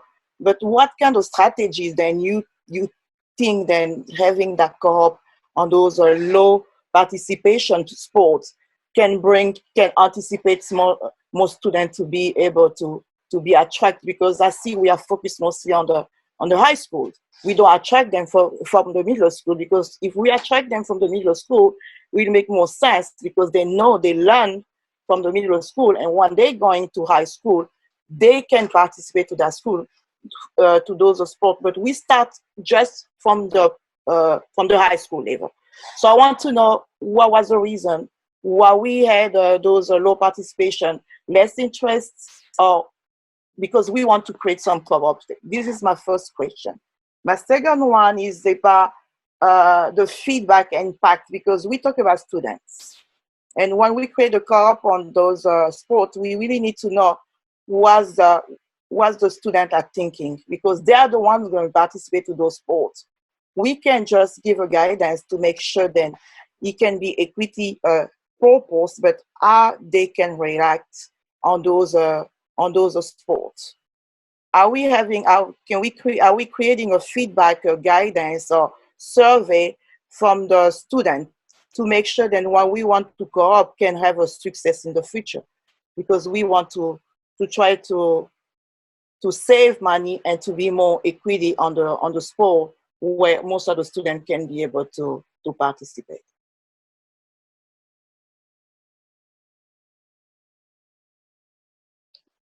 Robert and Mike, do you guys want to talk a little bit about why you see kind of the issues of low participation in the sports that have been identified? What are some of the kind of root causes there from your perspective? Well, go ahead, Mike. You have to unmute, Mike. Speak a little bit to field hockey. I know there's been lower numbers at the middle school level, and that eventually came through to the high school level. But it seems like everything's a little bit cyclical, so that the numbers went down. And then when we graduated a large senior class of field hockey players at Deering, then we didn't have as many freshmen coming in who were participating in the sport. So there seems to be a little bit of an ebb and a flow to certain sports like field hockey where the participation numbers are down. But we also certainly need to work with the middle school ADs to work on participation at those levels so that they could become future high school student athletes in those sports. We're seeing a cyclical nature to it, certainly with something like field hockey. And other sports are up at the middle school level and the youth level. So it's, I think we need to work with the community and with the middle school ADs to get participation numbers up, but also find out maybe there is a trend towards a sport that is not emerging and the numbers aren't going to get back up. So that's something we need to be aware of, such as youth football numbers are down nationwide. Is that going to continue? Are we going to try to, work with, Portland youth football to try to get those numbers up? So those numbers have been down for Portland youth football. And as a result, numbers have been down generally for high school football. So there's a direct correlation there. I think we need to work with the middle school and work with the youth programs in the city to try to get the numbers up in those sports. But then there might be sports that is the trend and it's going to continue in that direction. We need to find that out. I hope that answers your question. Yes, it does. Kind of, because I know we need to build strategies around that, because otherwise, if we have a low participation now and we don't have a strategies to move to increase the participation, I mean, we're going to end to have the same result in a couple of years. So, and I would say, sorry to interrupt. We actually took a look at club volleyball for boys this winter. Because there seemed to be, we didn't do a survey, but there was a swell of interest from our students. And the turnout just in general for club volleyball as a future varsity sport, there was a pretty good level of interest and participation from boys club volleyball. And that's an emerging sport in the MPA. Now, I think that's something we should survey about to find out what that level of interest is actual, so that, if we make a commitment to it, then we can make a commitment to it as a high school sport. Okay. Right. So my chair, can I go with one more last question? Yeah, of course. Go ahead. All right. Thank you. For the current co-op that we have right now, do we have the feedback and impacts they have created? Because I think that one was between Portland and Deering High School, right? It was both for two high schools. The current one that we had, our co-op, the current co-op then we just done. How was the result, the impact on students from Deering and high school? Because they used to have their own individual school program. So how was the impact after that co-op happened? So the field hockey co-op last fall was our first fall. Okay. There was nobody displaced. There were kids who probably would have played varsity that maybe played JV, but they had a place to play. The boys and girls ice hockey programs have prospered together. The numbers are a little skewed as far as one school having more players, but that kind of is it kind of ebb and flows every year. On the girls' side, we get more Deering girls than we do Portland girls, and the next year we get more Portland girls than we do Deering girls. It really depends on, year to year. On the boys' side, it's been more Portland students than Deering students for the last few years. But again, nobody's been displaced. There's been a place for every kid to play, and that's the important piece of the cooperative agreement, so that every kid has a spot to play, whether it's a Portland student or a Deering student, and whether it's a varsity or a JV position. It's hard because we're the only district in the state that has two high schools, public high schools within it. So, you still have your Portland and your Deering alumni and fan bases, but the reality is sometimes, one school has to help the other school out and take kids on, and that's what we've done over the last at least 4 or 5 years. Oh, okay. Well, thank you. Thank you, Chair. Thank you, Ms. Bondo. Can I just say real quick before we move on to the next one, on the board memo, I think it's important to the question that was just asked about participation rates. In the board memo, there's data, percentages of participation in the total enrollment over the last 10 years, and that has been fairly consistent. So it's just a matter of the trends within specific sports, but the overall participation in the high school seems to be pretty consistent going back to 2010 in all three seasons, the fall, winter, and spring sports. Chair, sorry, I didn't mean to interrupt you. Then you bring up a great point that the kids are still playing. They're just playing different sports. Exactly, yeah, and like I don't know if it was you or Mr. Daly said that it's just a matter of keeping up with those trends as they come up through the earlier years of what's the the hot sport going on right now. Kind of like e-sport is creeping up, and clearly a lot of interest in that. So we'll go next. We'll go to Mr. Balfons.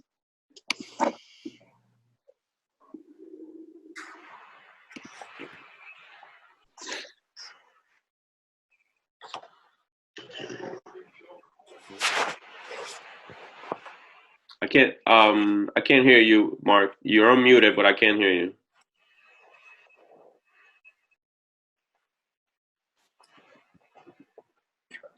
Is this better? Much better. There you go. Okay, great. So yeah, I just want to let you know my thoughts right now on where I'd like discretion to be, and I'm kind of splitting it up a little bit.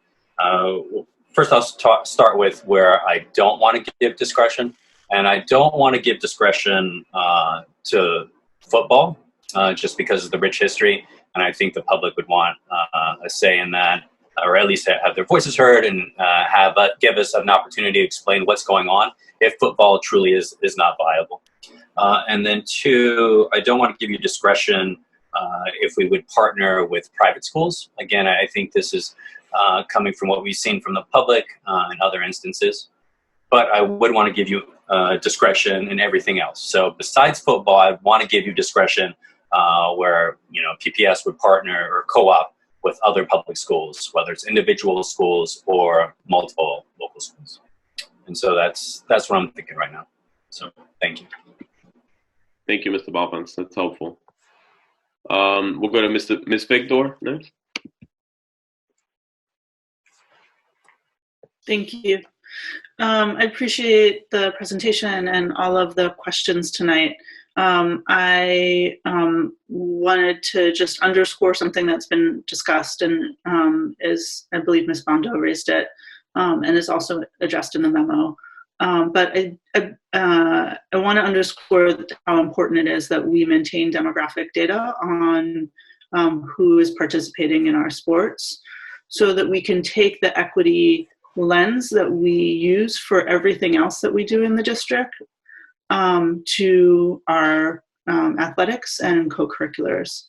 So I just want to underscore that I'm really, I understand that we weren't able to have the data for today, and I understand the challenges, but I do think that moving forward, this is a really important piece of missing data that we have in just understanding who's participating in these sports, who are we serving, what students are we, who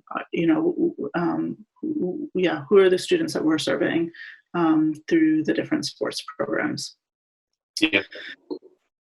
Yes, concur. Look forward to providing that data to inform these conversations moving forward. All right, thank you, Ms. Morioni and Mr. Thompson. We'll go back to Ms. Morioni.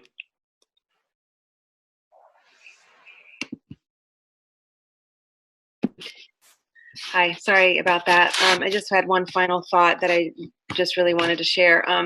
So thinking back over the years, the first opportunity as, let's say, a freshman in high school has to indicate that they're interested in a sport, from what I recall, is when they've already begun school and they go to the open house, I guess it is, or there's a sports night.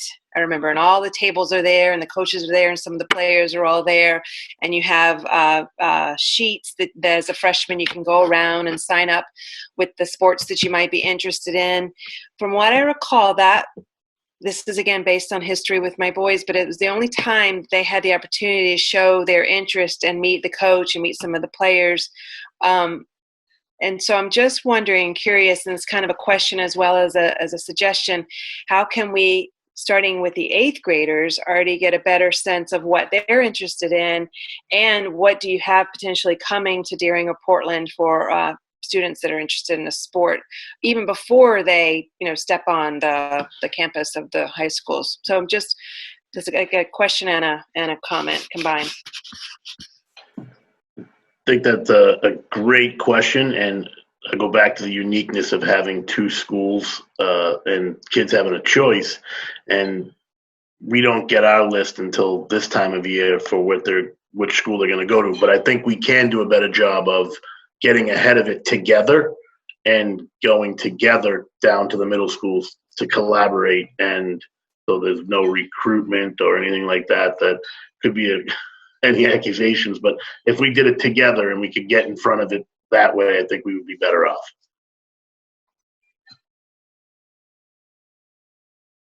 All right, thank you. We'll go next to Mr. Burke. Thank you. Thanks, everybody, for your good work and the conversation here tonight. Part of the looking for guidance, I'm in support of the general direction that this is all headed. I appreciate everybody's diligence to make sure that any kid that wants to play has a place to do so, and I will hold on to that as we continue to go through this conversation.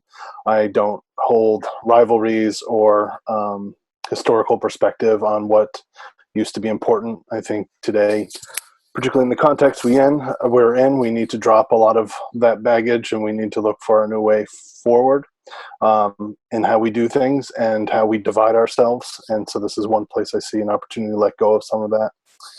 What's most important to me is that we're fiscally responsible in how we do this. So if there's issues about how we've charged or not charged and how we do that, I'd want to make sure that that is dealt with responsibly, and I'd want to make sure the values that we hold in this district are upheld, and that other people that were coming into play and participate with our students do so, and that particularly in relationship to our equity goal, and that these are harassment-free spaces.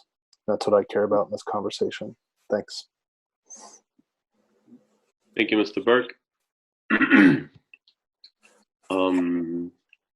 Just waiting to see if we have any other questions from the board. I'll chime in real quick. I first of all thank everyone for the presentation. I think the board memo that's in our package is incredibly helpful. A lot of the questions that came up are explained in there, at least to some extent. So I encourage everyone to go take a look at that through the package. I am okay giving a guidance to our leadership team to create the co-ops. I think, like some of the other board members raised, my biggest concerns remain as they came up last fall or late last summer, was when there's a co-op with a private school and the situation could cause one of our students to lose playing time to a private school kid. I think that that's something that we heard from various community members that they didn't have a good feeling about. So those are the kind of moments or situations where I think I'd appreciate as a board member to have that come up to us, so that if at the very least we're aware of it. I think it's also important to highlight, and if I'm wrong, please correct me, that the MPA ultimately is who approves these things. So there could potentially be a situation where the board gives the okay for a co-op, and the MPA says like, no, we don't agree with it, and they'll give us the reasons for that. So as guidance goes, keep in mind that the MPA ultimately is who rules on the co-ops being official. I don't think I had any other questions other than just finally just to pose it back to the superintendent. Did you hear what you needed to hear to come back to the board with something actionable? I think you and I can discuss that as we think about the next steps. I mean, I do appreciate very much the feedback that we received today, and I think that it would, I'll work with staff to figure out what our proposal is, and then discuss that with you ahead of bringing something. And may not be in this next meeting. I need to have a better understanding of what our timelines are, and if there's room for some additional discussions and stuff, we will do that. Appreciate it. I did. I'm sorry. I remembered one last question. In the board memo, there's one of the questions that was asked previously was how do students feel about co-ops, and in the board memo, there's a section where that's answered. I'm just wondering, where did that information come from? So it talks about that the students are grateful for the opportunity to keep playing. Some of them have a sense of losing school pride. So I was wondering, where did we survey students, or was that pretty informal gathering of information? Mike, Yeah, it was kind of informal between me and Rob, kind of surveying the kids who were participating in the programs. A lot of that came from the field hockey co-op that was just created. It was the closest one we had that the kids, it was new to them. Yeah. And would you say that you notice a difference or any difference between the student athletes who are involved in a co-op sport and a non-co-op sport, other than those few things that we talked about, school pride or so what would you say is the biggest thing that comes across from students, if any, difference between the co-op sport and the non-co-op sport? Very hard to communicate. It's harder to get communications to them if something happens in school and something's canceled, and you get to the coach gets to the players, but sometimes you have to make announcements because the kids aren't supposed to have their phones. So it's difficult to communicate all the time, every message to everybody. I think that's the biggest obstacle. Well, one of the biggest obstacles. Yeah, no, that makes sense. And is that something you hear the students say that too? Yeah. Yes. Yeah. Okay, that's helpful to know, to hear that. But I would also say that over time heals all wounds. So the co-ops that have been in existence, the kids seem very happy, like Nordic ski and ice hockey, and field hockey that just happened with a very strong group of seniors from Deering, small group, but very prideful about Deering. They had a hard time transitioning initially, but by the end of the field hockey season, had a great experience. So it's great to see them compete on Thanksgiving Day and then be in the same locker room the Monday after for a ice hockey practice. Yeah, I bet that's really neat. Yeah, cool. Okay, so I think that's it. We have one more section or one more part of the presentation. Javier is going to lead us through that. Two more. Only 2 slides though, so hopefully we'll move through it. And just wanted to acknowledge, I think just, Roberto, you said a couple of, or one thing in particular, yes, that is correct. MPA is the ultimate decision maker, right? For it to move forward, it needs to have board support, but they are the ultimate decision maker. So just to that, what you stated kind of as a question a moment ago, that is true. And I just want to clarify, I think a question came up about the role of the board historically, I think, and we can get back to be clear, but it has been my understanding that there was some level of board authorization in that process. Part of what changed is it moved from a paper-based application process as well to an online. So there used to be a moment for a board chair signature, and now it's a checkbox in an online form. So just anyway, to that point, that there had been some role historically for those conversations.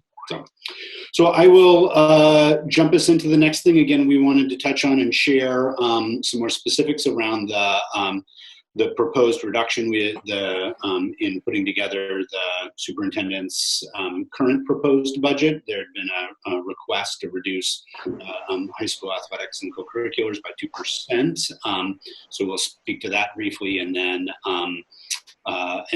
open up the conversation about for the superintendent. We can share some details about the spring stipend issue. So I'll share my screen again here real quick. Here we go.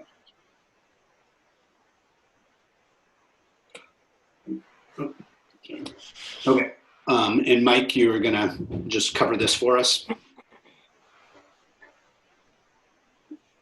Sure. So these are the reductions that are put forth into the fiscal year 21 budget.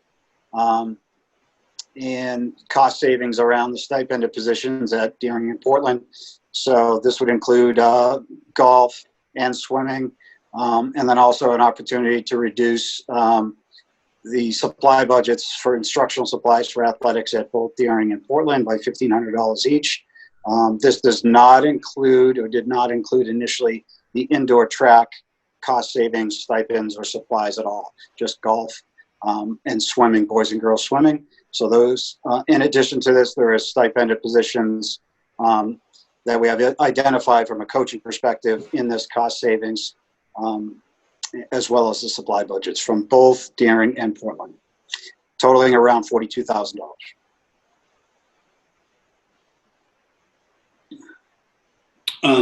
So that is, some of the detail. Happy to speak to that further. We have, and then, just to speak for a moment before opening back up to questions or discussion on either of these issues. The spring 2000 stipend payment. So again, as the superintendent stated earlier, his recommendation was to pay 1/3 for the spring stipends. We're looking at all of the high school and middle school spring sports and co-curriculars that have been unable to have their activity occur based on the school closure. And as Miranda previewed back at the Finance Committee meeting before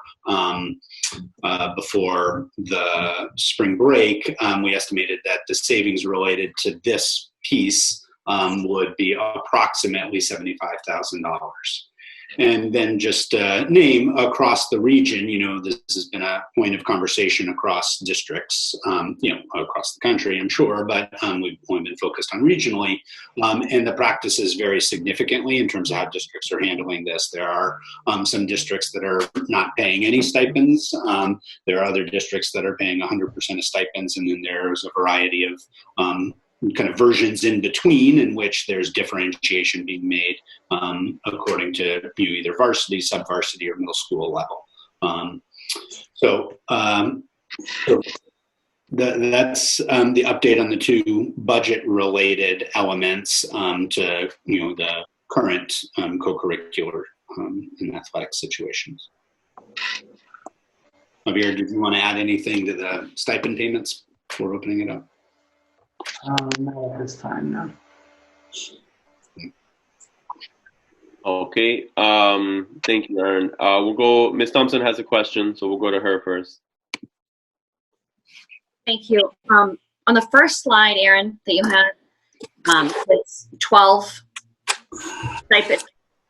stipend positions at Deering and Portland, but it was just discussing golf and swimming, boys and girls. That's 3. What are the others?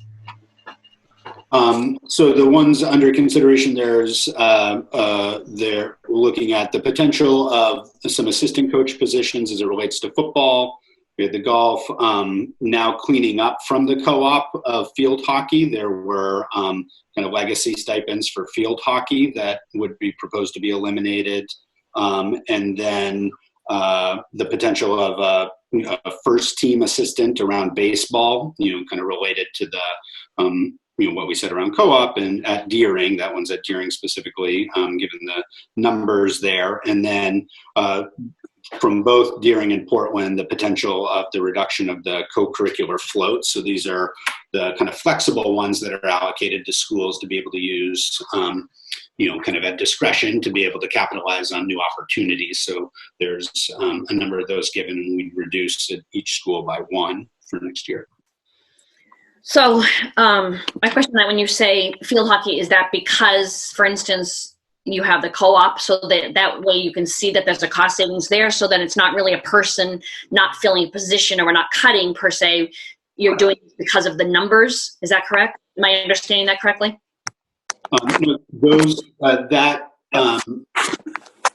Correct. Yep. Mike, do you want to speak to that? Sorry. Yeah, so that the field hockey head coach and assistant coach was still placed in the Deering co-curricular stipended budget, and so it's just the savings that we're recouping. Okay, at the Portland side of it, because you paid it on the Deering side, you'd be recouped, not on the other. No, we paid on the Portland side. Yeah. Okay. So Portland. These are just cuts from Portland and Daring High School. This doesn't include anything from Casco Bay or the middle school. I'm totally confused. I'm sorry, maybe I'm being numb, but can you help me out with that again? Go ahead, Mike. Yeah, so Portland is the host school for field hockey, and so they host the stipend for field hockey coaching now. And so then we had left over in our stipend and budget that had been just historically there as a field hockey coach position and an assistant position. And so we're just cleaning those up for cost savings because we will not be paying a field hockey head coach or assistant coach at Deering because we don't have a team. Thank you, Mike. Just no worries. Perfect. Thank you. And so the 12 stipended are all in that same situation because of the co-ops and because of it's not eliminating per se because of, we're just getting rid of a coach is because we don't have the numbers like football assistant coach. We've had those because in the past we've had the numbers. Now we don't have the numbers. Therefore, is that? No, sort of. We're talking if that assistant coach gets cut, and we have the numbers to have a freshman football team, we wouldn't have freshman football because we wouldn't have a coach. So that is something that needs to be looked at. That's why those are proposed cuts. We need to get actual numbers of 8th graders who are going to play sports before we make a decision on the actual. We're going to cut 12 stipends, but it may not be football. It might be something else that needs to be cut in the fall, to be clear. So before we agree on proposed reductions, can you get us a list of what those are and why? Because it sounds kind of willy-nilly right now. There's 12 stipends that are being cut. We just don't. Those are the ones that we're looking at to cut, but we haven't landed on that particular number in case. We're not in school right now, so we need to get the number of kids playing sports before we can actually cut a position, which position will be, but there will be 12 stipends between the two schools cut. Okay. And I guess I want to know the difference between those that are because of the numbers, like we just talked about Portland Deering, and those that you're just cutting. And as a result of that cut, like you just said, there wouldn't be any more freshman football. So I think we need to know that clearly, not just we're going to cut 12. Yes, maybe you need to get to the 38,000 number. Maybe you've been given a certain number to come up with. But I think the board needs to know what's under that. And we're not in school, we still know how many kids played 8th grade. We still know who came up from Little Lad. I don't want to call it Little Lad, but it's not that anymore, etc. So we should have an idea. I think I think we have a partner too. Oh boy, Roberto, help me out. Mike. God, I'm having a brain freeze right now. Mike McCollum. Excuse me. Mike McCollum. Thank you very much. I was having a brain freeze.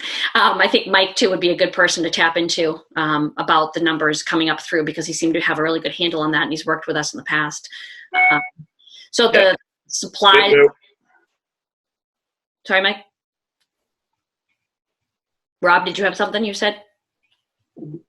No, just saying we're running those numbers, but those numbers seem rather large for the number of kids that played last year and that now are saying they're going to play next year. So that's what we're just being cognizant of. We have actual real numbers before we go and cut a position. Right. And that's what I guess I'm trying to ask. Yeah, that's what I would like to get at too. Before we eliminate freshman football, before the board votes and says, go ahead with 38,000, I want to know where it's coming from, just in my, and then the supplies. I know that you guys are always hurting and making do the best you can, but $3,000 also seems quite steep. Although it seems like a low number to some people here, it is quite steep knowing that you guys don't always have the uniforms you need or the replacement, that you're taping numbers onto outfits because we have duplicates of numbers. So you give the student another number, therefore we tape it on or whatever we're doing. So that, I would think $3,000 in that area is a big hit for you. Is that not? That's correct. That's going to hurt. It's going to hurt bad. Okay. Yep. Yeah. Okay. And then my question on the next slide, I guess, is maybe for Aaron or Javier. So we're talking about estimated savings at $75,000. in this area for stipends. I know that the board has heard from quite a few people that, budgetary wise for their personal budgets. I know that none of us obviously asked for where we are. None of us wanted this, but people have, home budgets, et cetera, and $75,000 to a hit to morale, as well as going forward. To some, again, may seem like $75,000 is not a big deal, but in some households right now, that is a large deal because there are families that have a spouse out of work. Therefore, that extra $1,000 or $1,500 is substantial to a lot of families. So where we're proposing to do a third of the spring stipends, what other areas are we doing something similar, or are we just, I don't want to say picking on, but where else are we getting savings from that are going to, this $75,000 is like a tiny, tiny pebble in a huge budget. And I'm concerned about just going after this when we're not making other reductions in other areas. So can you talk a little bit about that, where we're going to find other savings too? Because again, $75,000 is a lot to me, but when you look at the scheme of the whole budget, it's not. And the hurt that it's going to cause some families, to me, is not worth the savings either. So can you talk a little bit further about that? Yes. So first, just for context, and many of the board members are aware of this because we had a discussion about this in the finance committee meeting, and that's when we talked about bringing it back to the board, since we were going to be having this broader conversation about athletics. But as you know, we have about $1 million in unbudgeted costs related to the coronavirus pandemic. They include, among other things, the cost of providing internet connectivity to families and lost revenue for things like Medicaid billing and decreased participation in our food programs. And so alongside with that $1 million in the red, we've identified about $500,000 in potential savings.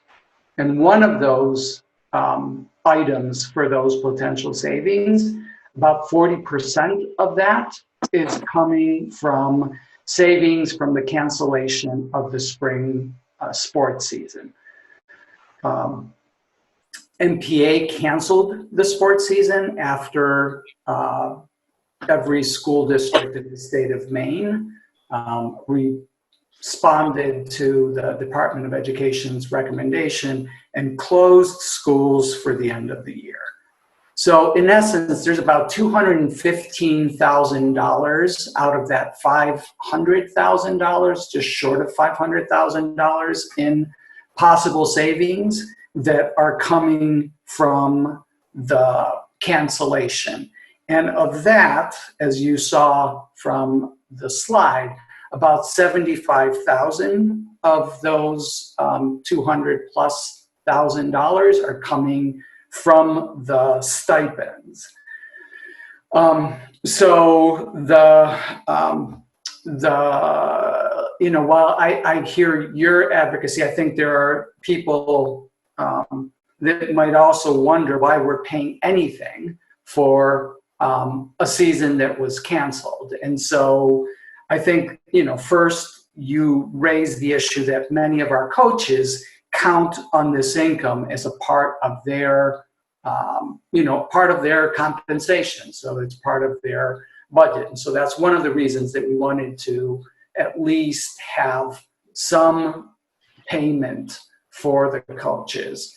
And also many of those sports, they also involve activity during the off season. So, coaches do things like, stay in contact with the students. They have interactions with other coaches. They set up conditioning regimes.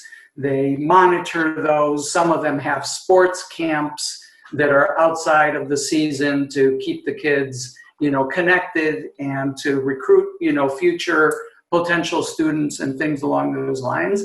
So I think that that's why we wanted to to make some form of payment, understanding that, you know, the bulk of the payment is for actually coaching during the season. And so that was the thinking.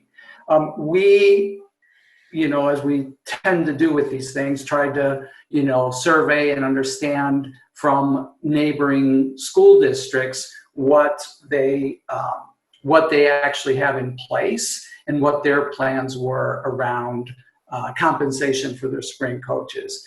And so at the time that we make this decision, which was, you know, a couple weeks, you know, ago, a couple weeks before the April break, at that time, every district in Cumberland County was either paying a third, which is where we landed, nothing, or was undecided. And that's, you know, direct survey from the superintendents of every Cumberland County district. Since then, several districts have shifted and they've evolved their positions. So specifically, and this is referenced in the regional practices varying, Cumberland Greeley is planning to pay the full stipend for spring sports.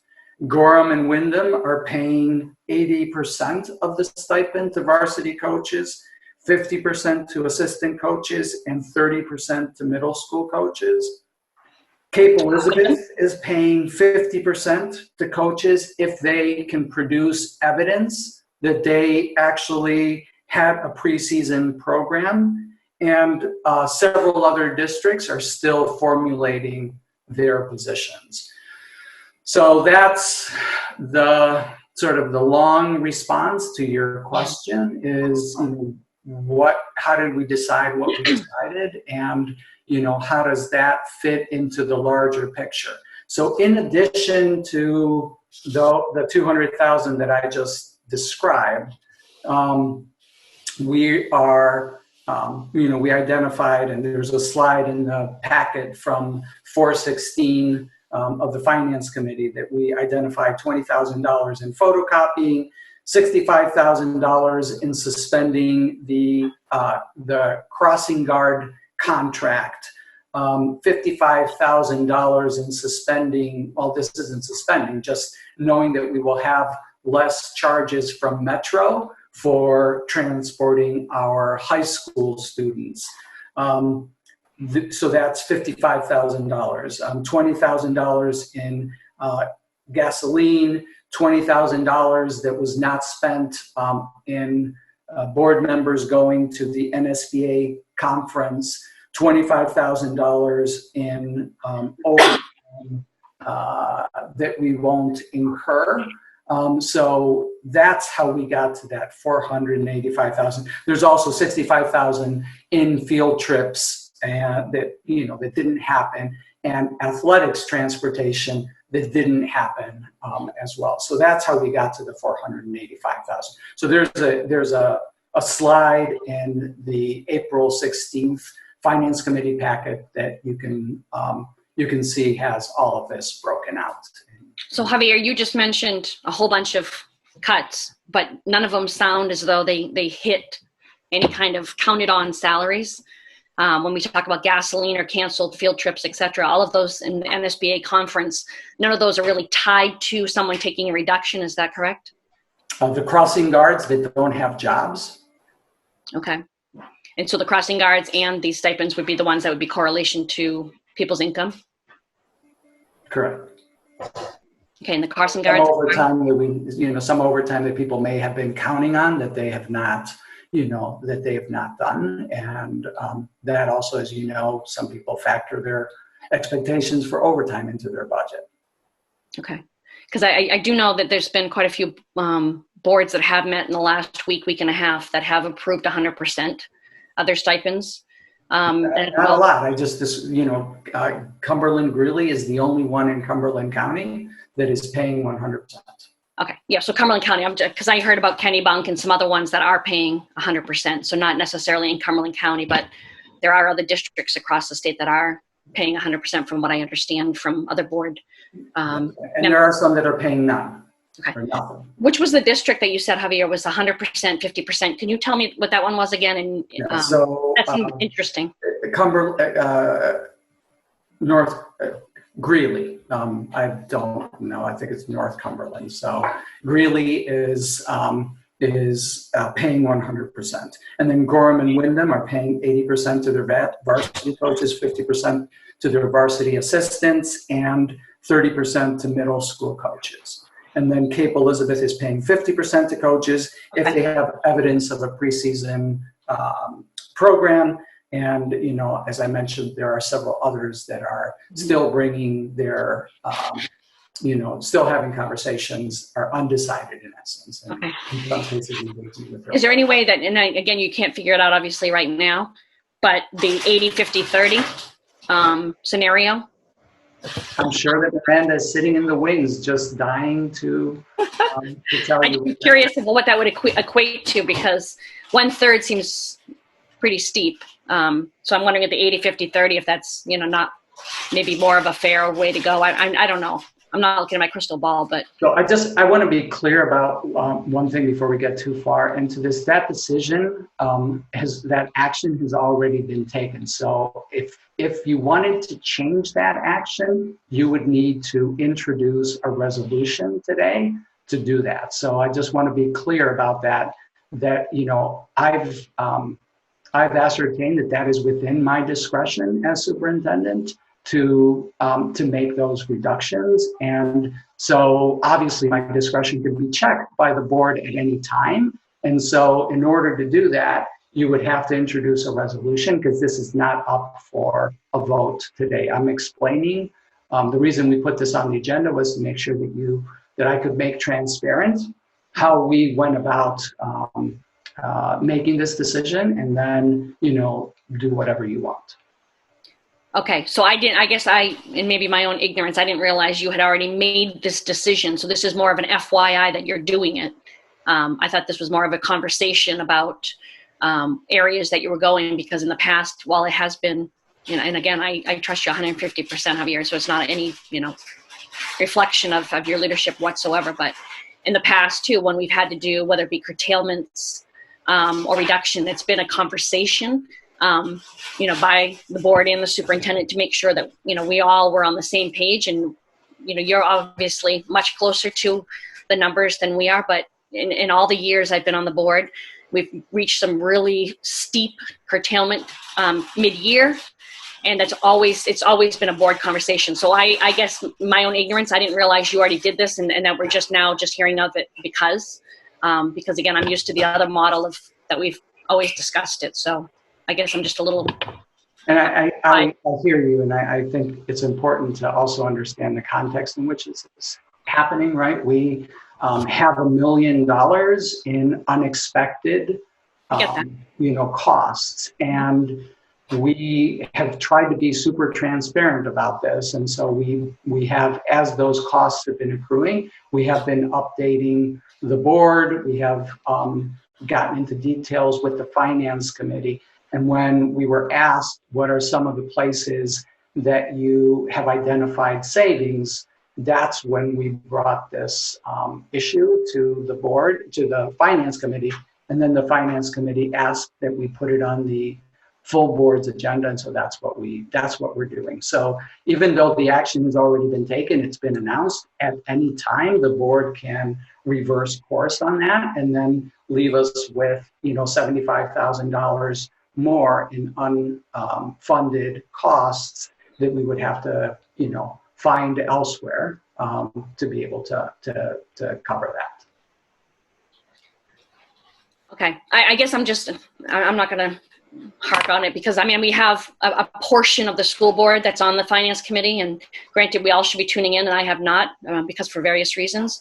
But I guess I'm just a little surprised, I guess, that there isn't more conversation with those that are not on the finance committee, saying here's where the finance committee has thought of going, along with, you know, from your suggestions. But I don't know. I guess just in closing, for me, in all the years, the 13 years I've been on the board, we've always had some sort of reduction, and we've heard from the governor a curtailment halfway through the year, and we had to come up with $1 million, $1.5 million, $2 million. And as you know, I have all of those papers in my garage.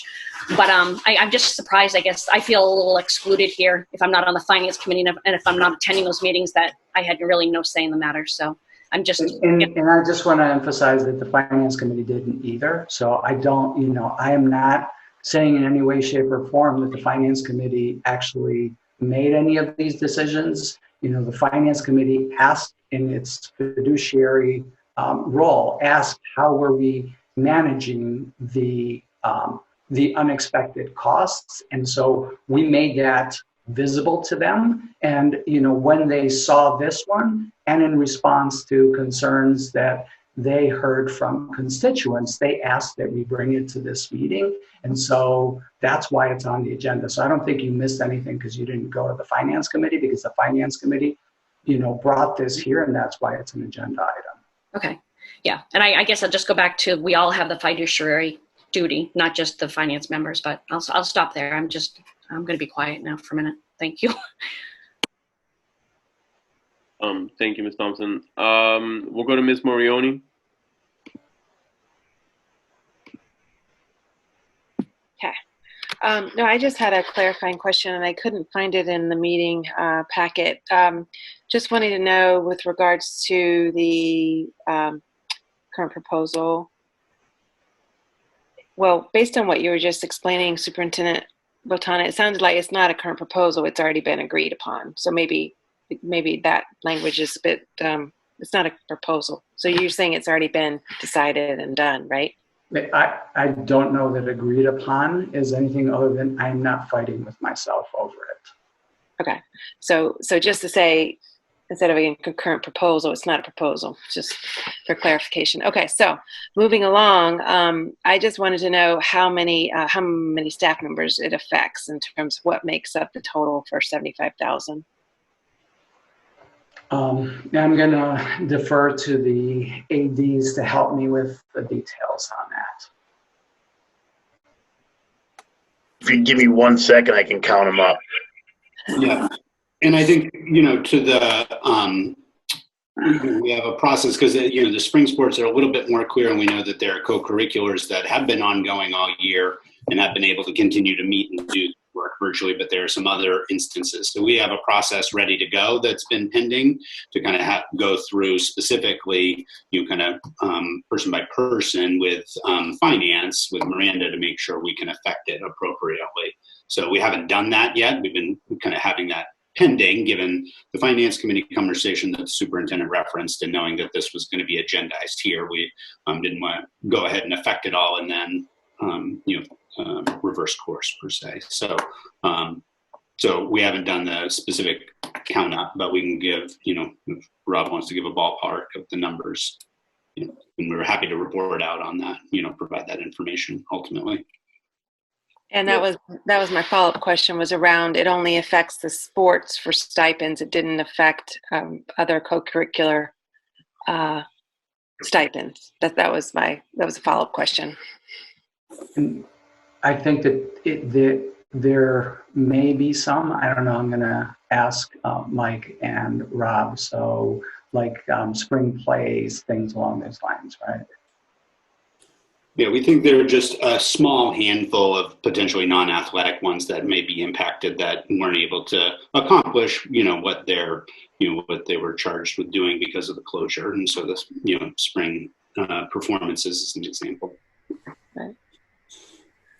Well, if you don't have it readily available, it's okay if you can get it to the board just for the sake of understanding. It sounds like, again, it's already been decided. I have to say, I understand. I mean, again, based on where we are financially, based on the decisions we've made, and also based on that the board did give the green light to the superintendent to move forward when we are in not a normal state of affairs by any stretch. So we are. I appreciate, Javier, your work, and I know this was not an easy decision. These are not easy decisions all around, and I just want to say, although it wasn't brought to the board for a vote, it wasn't, I think, again, some of these things are going to absolutely need to be made based on making sure we have the available finances to pay our salaries for our teachers that are working so hard right now and that are based on for food for our students and based on the health care. So all those things aside, I want those in terms of prioritizing. Unfortunately, this is something I do very much understand. If we're not having a spring sport, why would we be covering the cost at this time? So I do appreciate your work on this. I'm just curious around the other, how many positions for these stipends and what exactly are the positions? But thank you. Yeah, I can tell you for Deering, it's 15 coaches. Thank you. That's coaches and assistant coaches. Yeah. So the number of coaches, but that's just coaches, nothing to do with co-curriculars. At Portland would be 17 or 18.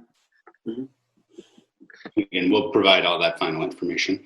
Chair, I'm just going to close the presentation so people can see each other a little more easily.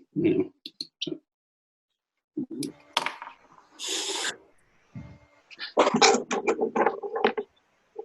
Those are my questions. Thank you.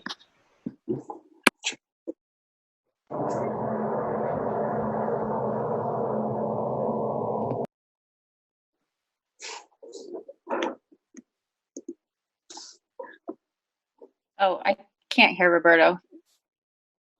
Sorry, I was muted. We'll go to Mr. Varro. Sorry. I thought that might be the case. Thank you. Actually, I think most of what I was going to ask has already been covered. I did want to clarify the how the what the board action was going to be on each of these, and it sounds like for this sport stipend, it's an administrative decision that's already been made, and then for the 2021 reductions, that'll be just part of the budget process. We won't be voting on that separately. Okay. Right.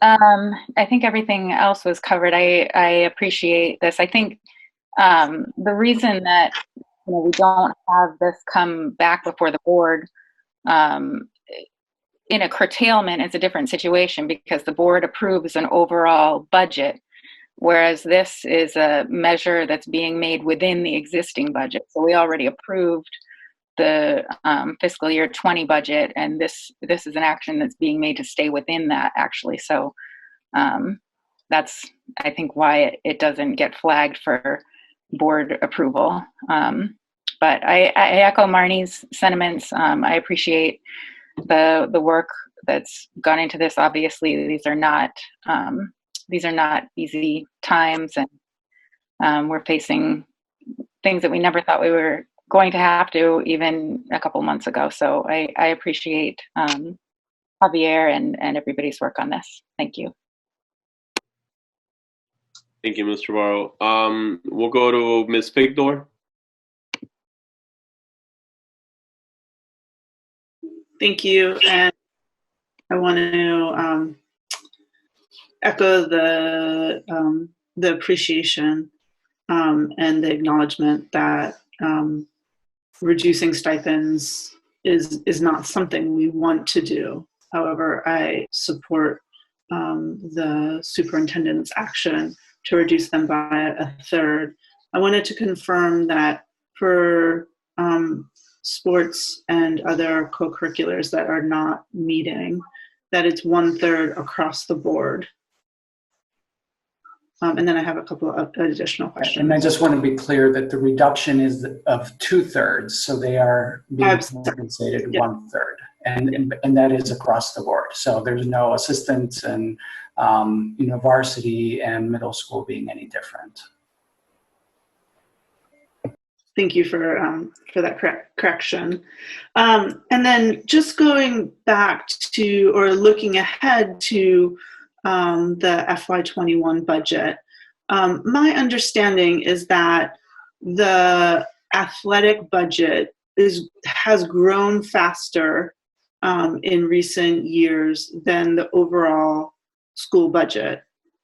And I believe that Superintendent, when you presented your budget to us back what feels like eons ago, that you had some figures that looked at the growth of I believe it was athletics in particular, but it might have been co-curriculars.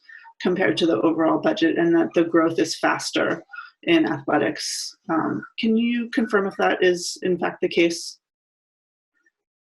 So we did not, I don't believe, I'm fairly certain we did not include that in the budget presentation, but I think that was part of the previous co-curricular presentation that we had on February 25th, which was shortly before the budget was introduced. And I don't recall the specifics, but I'm sure Erin does, to the extent that, or Miranda, one of them will know.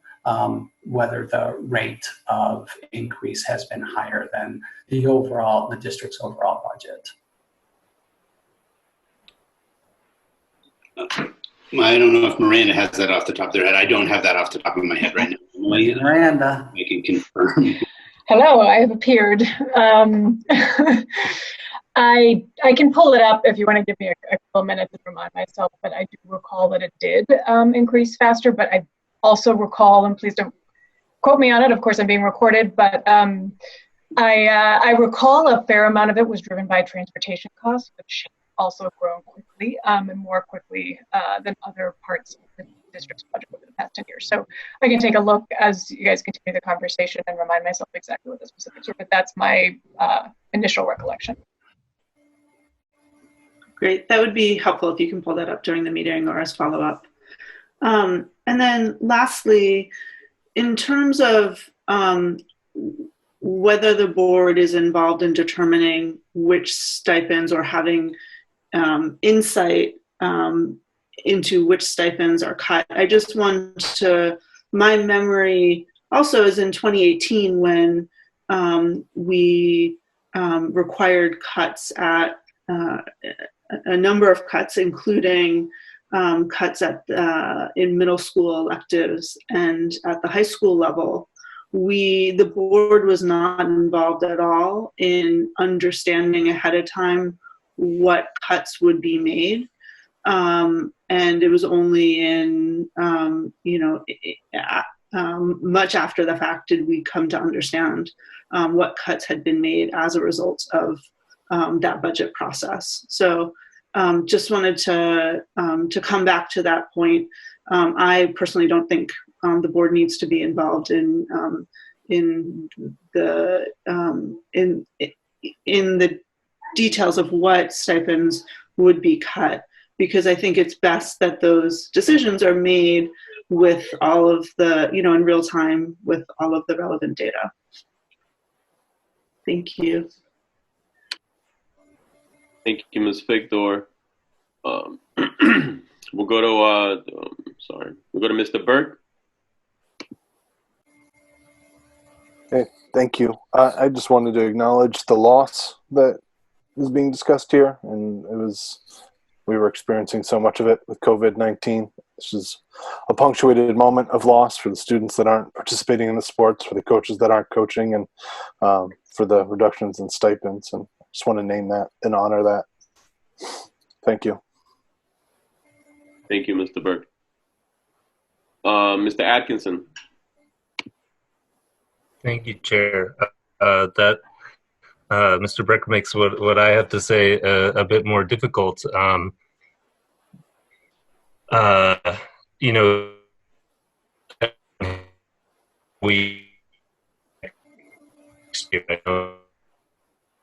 Tim, we're having a hard time hearing you. Where things are going to land. Is it any better if I cut video? Does the audio come through more clearly now? Okay. A little bit, yeah. I was just saying, I wonder how we think about next year, and particularly thinking about fall. I was a football player when I was in high school, and so my season started in August, and I'm sure that our football practices start in August as well, which is just feels like just a couple short months away, and so I'm wondering if if this 1/3 stipend thing is sort of precedent that we're setting, and how we want to think about budgetarily how we might different scenarios coming back into the year. So I know that that's a bigger conversation. There's a lot of unknown there, but I just wanted to kind of that was the gorilla in the room for me, and the rest of this conversation is how do we think about this? How do we approach this for next year? And given the significant costs that can accrue as a result of or that have accrued as a result from this from the current pandemic that we're facing, we want to be able to be flexible with our funds next year. If getting out and playing sports, particularly between districts, is something that we're not able to do, and we really need those funds elsewhere. I just wonder how we retain that flexibility, given that we know that we don't know what we're going to be looking like in the fall. I know it's a bit of a downer to bring out, but I feel like I needed to voice that. And we will be talking about that on Thursday with the Finance Committee as we talk about the proposed budget, and then the additional supports that we know we will need to put in place, and the way in which we can pay for some of those. So we will be talking about that, but that is clearly an important consideration as we look ahead to the opening of next school year. Not just sports, but lots of things that that we might need to do differently. To give you an example, a preview of this conversation, we were, we've kept all of our staff, even though we're not transporting all of our students, even though we're not feeding all of our students, even though our buildings aren't open for thousands of students every day, and therefore need less cleaning. But when we think about how do you support some of the things that we know we need to have in place, if we're in a similar context, we need to have some flexibility to be able to use our resources in a way that will allow us to fund the things that we need to fund. So we'll be talking more about that at the Finance Committee. And that's when, when I introduced it during my remarks today, I said I really urge all of the board, if it's at all possible, to be there, because it is, in essence, a new budget. So it's a different budget from the one that you saw on March 10th. And there are some deep considerations that we also are going to be talking about that eventually will come to the board. But I think it's helpful if the board has multiple opportunities to interact on that information. Excellent. Thank you so much, Superintendent. Yeah, thank you, Superintendent. I don't see anyone else with their hand raised. So my sense is that we're ready to move on. I'll just say to this conversation, and I think what the superintendent just finished talking about, looking ahead at the FY21 budget process, and as a couple other people have pointed out, clearly we are navigating the rest of the school year and looking ahead with a ton of uncertainty, and what we're hoping is that these decisions that we're making I think Miranda, she's back with an answer. You can cut right in if you want to. I'm sorry, I didn't mean to interrupt you. Should I come back when you've closed your remark? Okay. I pulled up the slide in response to Ms. Figler's question. So I was in part right, in part wrong. It was like 4 specific non-salary drivers that were really causing athletics cost to increase over time faster than the cost district-wide. And the 4 things that we highlighted in that presentation were: 1, transportation, equipment and supplies, officials, as well as field maintenance, which was actually the biggest amongst all of them. So I'd be happy to PDF and shoot off the slide a little bit later on, but those were the key drivers of the cost. It was all non-salary items and much less related to salaries or stipends. Thank you for that. That's helpful around that. I was just saying, I think that all decisions that the superintendent and his team are making right now, and certainly the way that we're looking at the FY21 budget, we're making these decisions still without fully understanding how things are going to play out, and we're just trying to make the best possible decision given the few options that we have.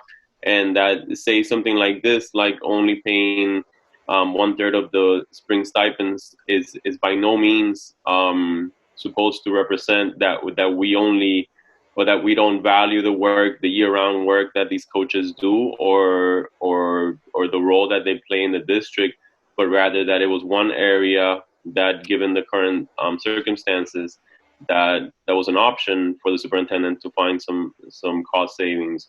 And like Anna said earlier, when this came up at the finance committee, I think we all felt that because we've heard from a few folks around the district about it, we all felt like it was important that it came to the full board and we have this discussion.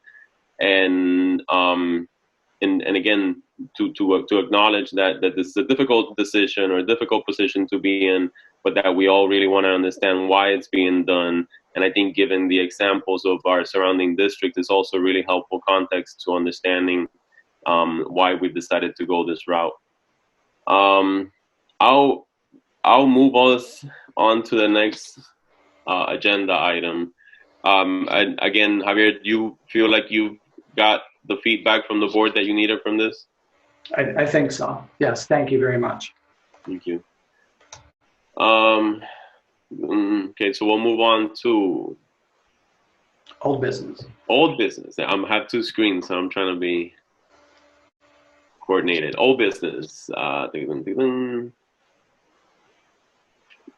Excuse me. Consideration and action to authorize the superintendent to 1, accept the bequest of the estate of Philip B. Thompson Jr. of 2% of the redistrictory estate to Portland High School. 2, authorize Drummond Woodson as board counsel to prepare a petition to Cumberland County Probate Court seeking approval to modify the terms of the bequest. And 3, authorize the Foundation of Portland Public Schools to accept and hold the bequest on behalf of Portland Public Schools. Is there a motion? Ms. Bondo, second by Ms. Trevorrow. Will the superintendent please speak to the motion?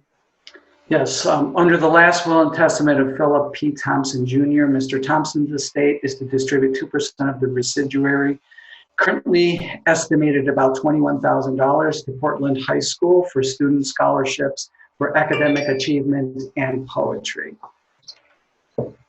As written, the portion of the bequest dealing with academic scholarships is inconsistent with the district's gender expansive policy in that it requires that the awards be made to the top male and female students in each class. As the board may recall, last year we worked with stakeholders at Portland High School to change the criteria associated with the Brown Medal Awards to reflect the board's gender expansive policy beginning with the class of 2023. The personal representative of the estate has consented to certain amendments to the terms which will remove references to gender, provide additional detail regarding administration of the funds, and allow the Foundation for Portland Public Schools to hold these funds for use. Maine trust law requires court approval to modify the terms of a gift in trust such as this one, and the board can seek approval of the modification, of the proposed modification, by filing a petition with Cumberland County Probate Court. The Maine Attorney General and the personal representative must be given notice, and if neither the Attorney General nor the personal representative objects, it is likely that the court will approve the proposed modifications. Tonight's action would authorize me to accept the bequest from the estate of Dr. Thompson, authorize Drummond Woodson as our counsel to prepare the petition to the Cumberland County Probate Court seeking that approval to modify the terms, and authorize the foundation to accept and hold the bequest on behalf of Portland Public Schools. I would like to end with a note of gratitude to the Thompson family, and particularly to the late Dr. Thompson. As you may recall, in addition to this donation, Dr. Thompson left a very large amount to Casco Bay High School for student scholarships to be able to attend Dartmouth free of costs. So we're very grateful to Dr. Thompson and his heirs for their belief in and support for education, and specifically for education in the Portland Public Schools. Thank you, Superintendent. Are there any questions on the motion?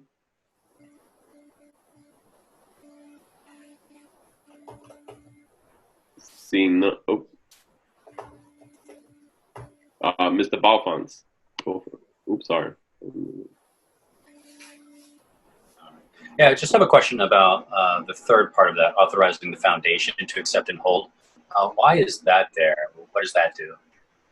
So we've done that. We've done that with a number of our large donations.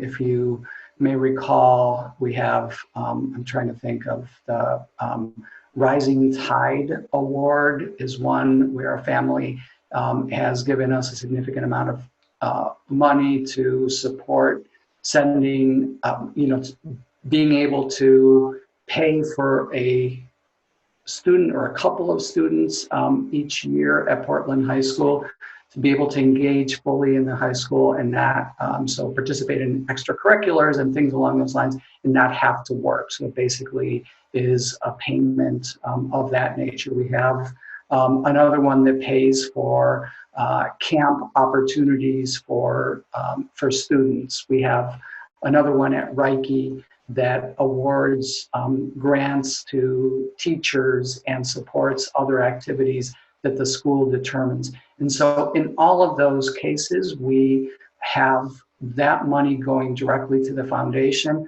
for a couple of reasons. One is for the tax purposes of the donor. In some cases that, giving to the foundation versus giving to the Portland Public Schools allows for some tax benefits to accrue.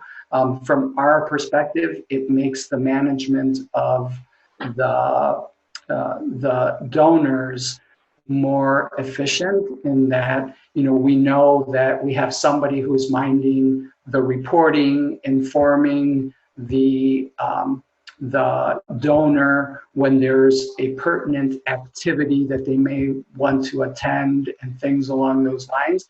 So it's both for tax purposes and for donor management. It also gives us an opportunity to be able to allow the foundation to cultivate donors for additional donations down the road. So it's partly for efficiency, partly for responsiveness, and partly for sort of strategic benefit of the foundation. Great. Thank you. Thank you. Any other board questions?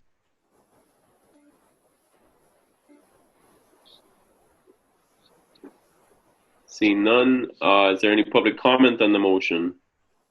I'll remind people on the attendees list on the public that if you want to address the board, use the raise your hand feature on Zoom, and then I'll call out your name if you want to address the board.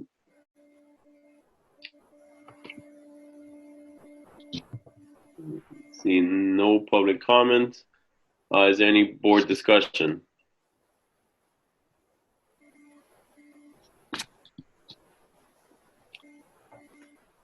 Seeing none, we'll put it to a roll call.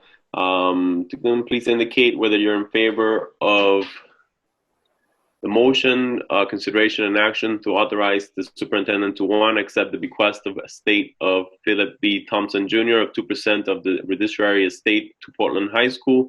2, authorize Drummond Woodson as board counsel to prepare a petition to Cumberland County Probate Court seeking approval to modify the terms of the bequest. And 3, authorize the Foundation of Portland Public Schools to accept and hold the bequest on behalf of Portland Public Schools. Mr. Superintendent, please do the roll call vote. Yes, Mr. Chair, Mr. Atkinson, Yes. Mr. Balfont, Yes. Ms. Bondo, Yes. Mr. Burke, Yes. Ms. Morioni. Yes. I'm sorry, Ms. Figdor, Yes. Ms. Morioni, gotcha. Ms. Thompson, Yes. Mr. Varro, Yes. and Ms. Habib Saidi. She left already. I believe she is gone. And then Chair Rodriguez. Yes. And so that's unanimous. And motion passes. All right, next, personnel items. Consideration and action to approve the personnel items listed. Renewal of probationary teachers. Is there a motion? Mr. Varro, second by Ms. Morioni. Superintendent, please speak to the motion. Or is Barb? Yeah, let me tee it up real quick. So tonight, we have two important items regarding teacher contracts, and Barb is going to present on them. The reason we want to go into a little bit of detail on these is that while these are generally these are routine approvals, we want to, again, in the spirit of transparency, bring some visibility to actions that we are taking in this approval that are consistent with my proposed budget, as they're reflected in the first of these two items. So in the probationary renewals. So with that, I'm going to turn it over to Barb. Thank you. Hi, everybody. So tonight, just like we do every year, we're bringing forward for your approval two groups of probationary educators that the superintendent is nominating for renewal. So the actions required by Maine statute, Title 20A, Chapter 503, Section 13201, which states that the superintendent shall nominate and the board shall approve all teacher nominations for employment. So under the same statute, the superintendent is required to notify all probationary teachers of his intention to nominate or not nominate them for an additional teaching contract by May 15th. So as has been discussed previously, the superintendent's proposed budget includes reductions to elementary Spanish and anticipated reductions to our entitlement grants. We've started enacting these reductions, and they have been factored into the proposed renewal list that you're being asked to approve tonight. We anticipate that we'll be able to finalize our staffing plans based on the proposed FY21 budget reductions prior to the notification deadline on May 15th. Again, each year we bring forward these two groups. The first one are probationary teachers being nominated for another year, and the second group are people who have completed the 3-year probationary period and now are being nominated for a continuing contract. So the first group that you're going to be being asked to approve is a list of 128 teachers who have been employed for less than 3 years in the district. The superintendent is nominating each member of the group for an additional probationary year of teaching in the district. So I'm going to turn it back over to Chair Rodriguez for questions and discussion prior to the roll call vote. Thank you, Barb. Are there any questions on the motion? I'll go to Ms. Figdor.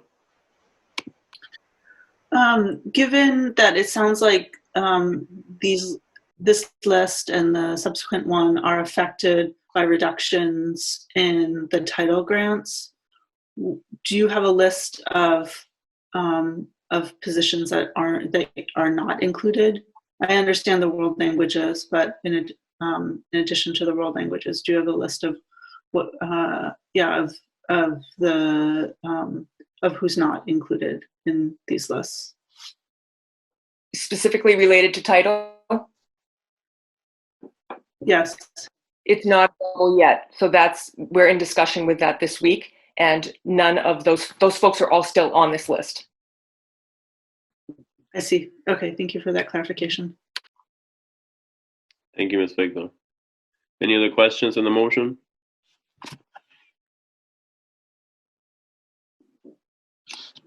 Seeing none, there are no public comments on personnel items.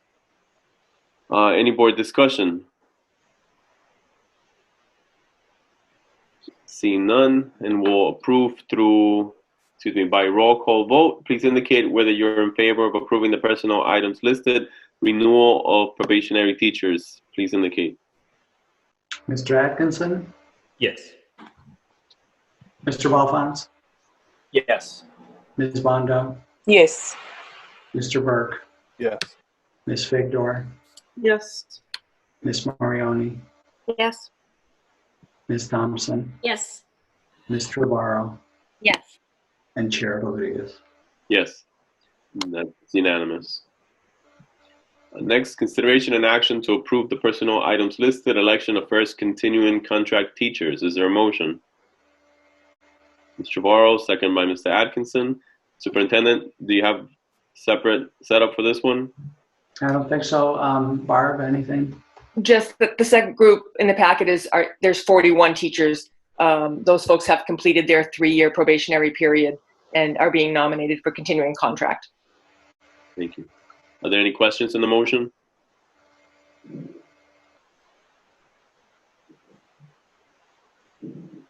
Seeing none, there's no public comment on personnel items. Any board discussion?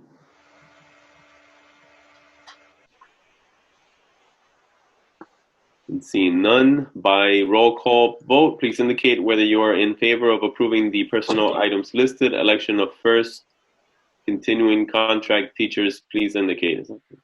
Please indicate. Mr. Atkinson? Yes. Mr. Balfons? Yes. Ms. Bondo? Yes. Mr. Burke? Yes. Ms. Figdor? Yes. Ms. Thompson? Yes. Ms. Marioni? Yes. Ms. Trevorrow? Yes. And Chair Rodriguez. Yes, that's unanimous. Next, given that it's before the hour of 10 p.m., it's 8:54. Is there any public comment on items not in this evening's agenda? And I'll remind the members of the public that to address the board, we'll use the raise your hand feature on Zoom. I'll call out your name or the name that's displayed on your Zoom list, and you'll have 3 minutes to address the board. I'll just wait a few moments to see if anyone raises their hand.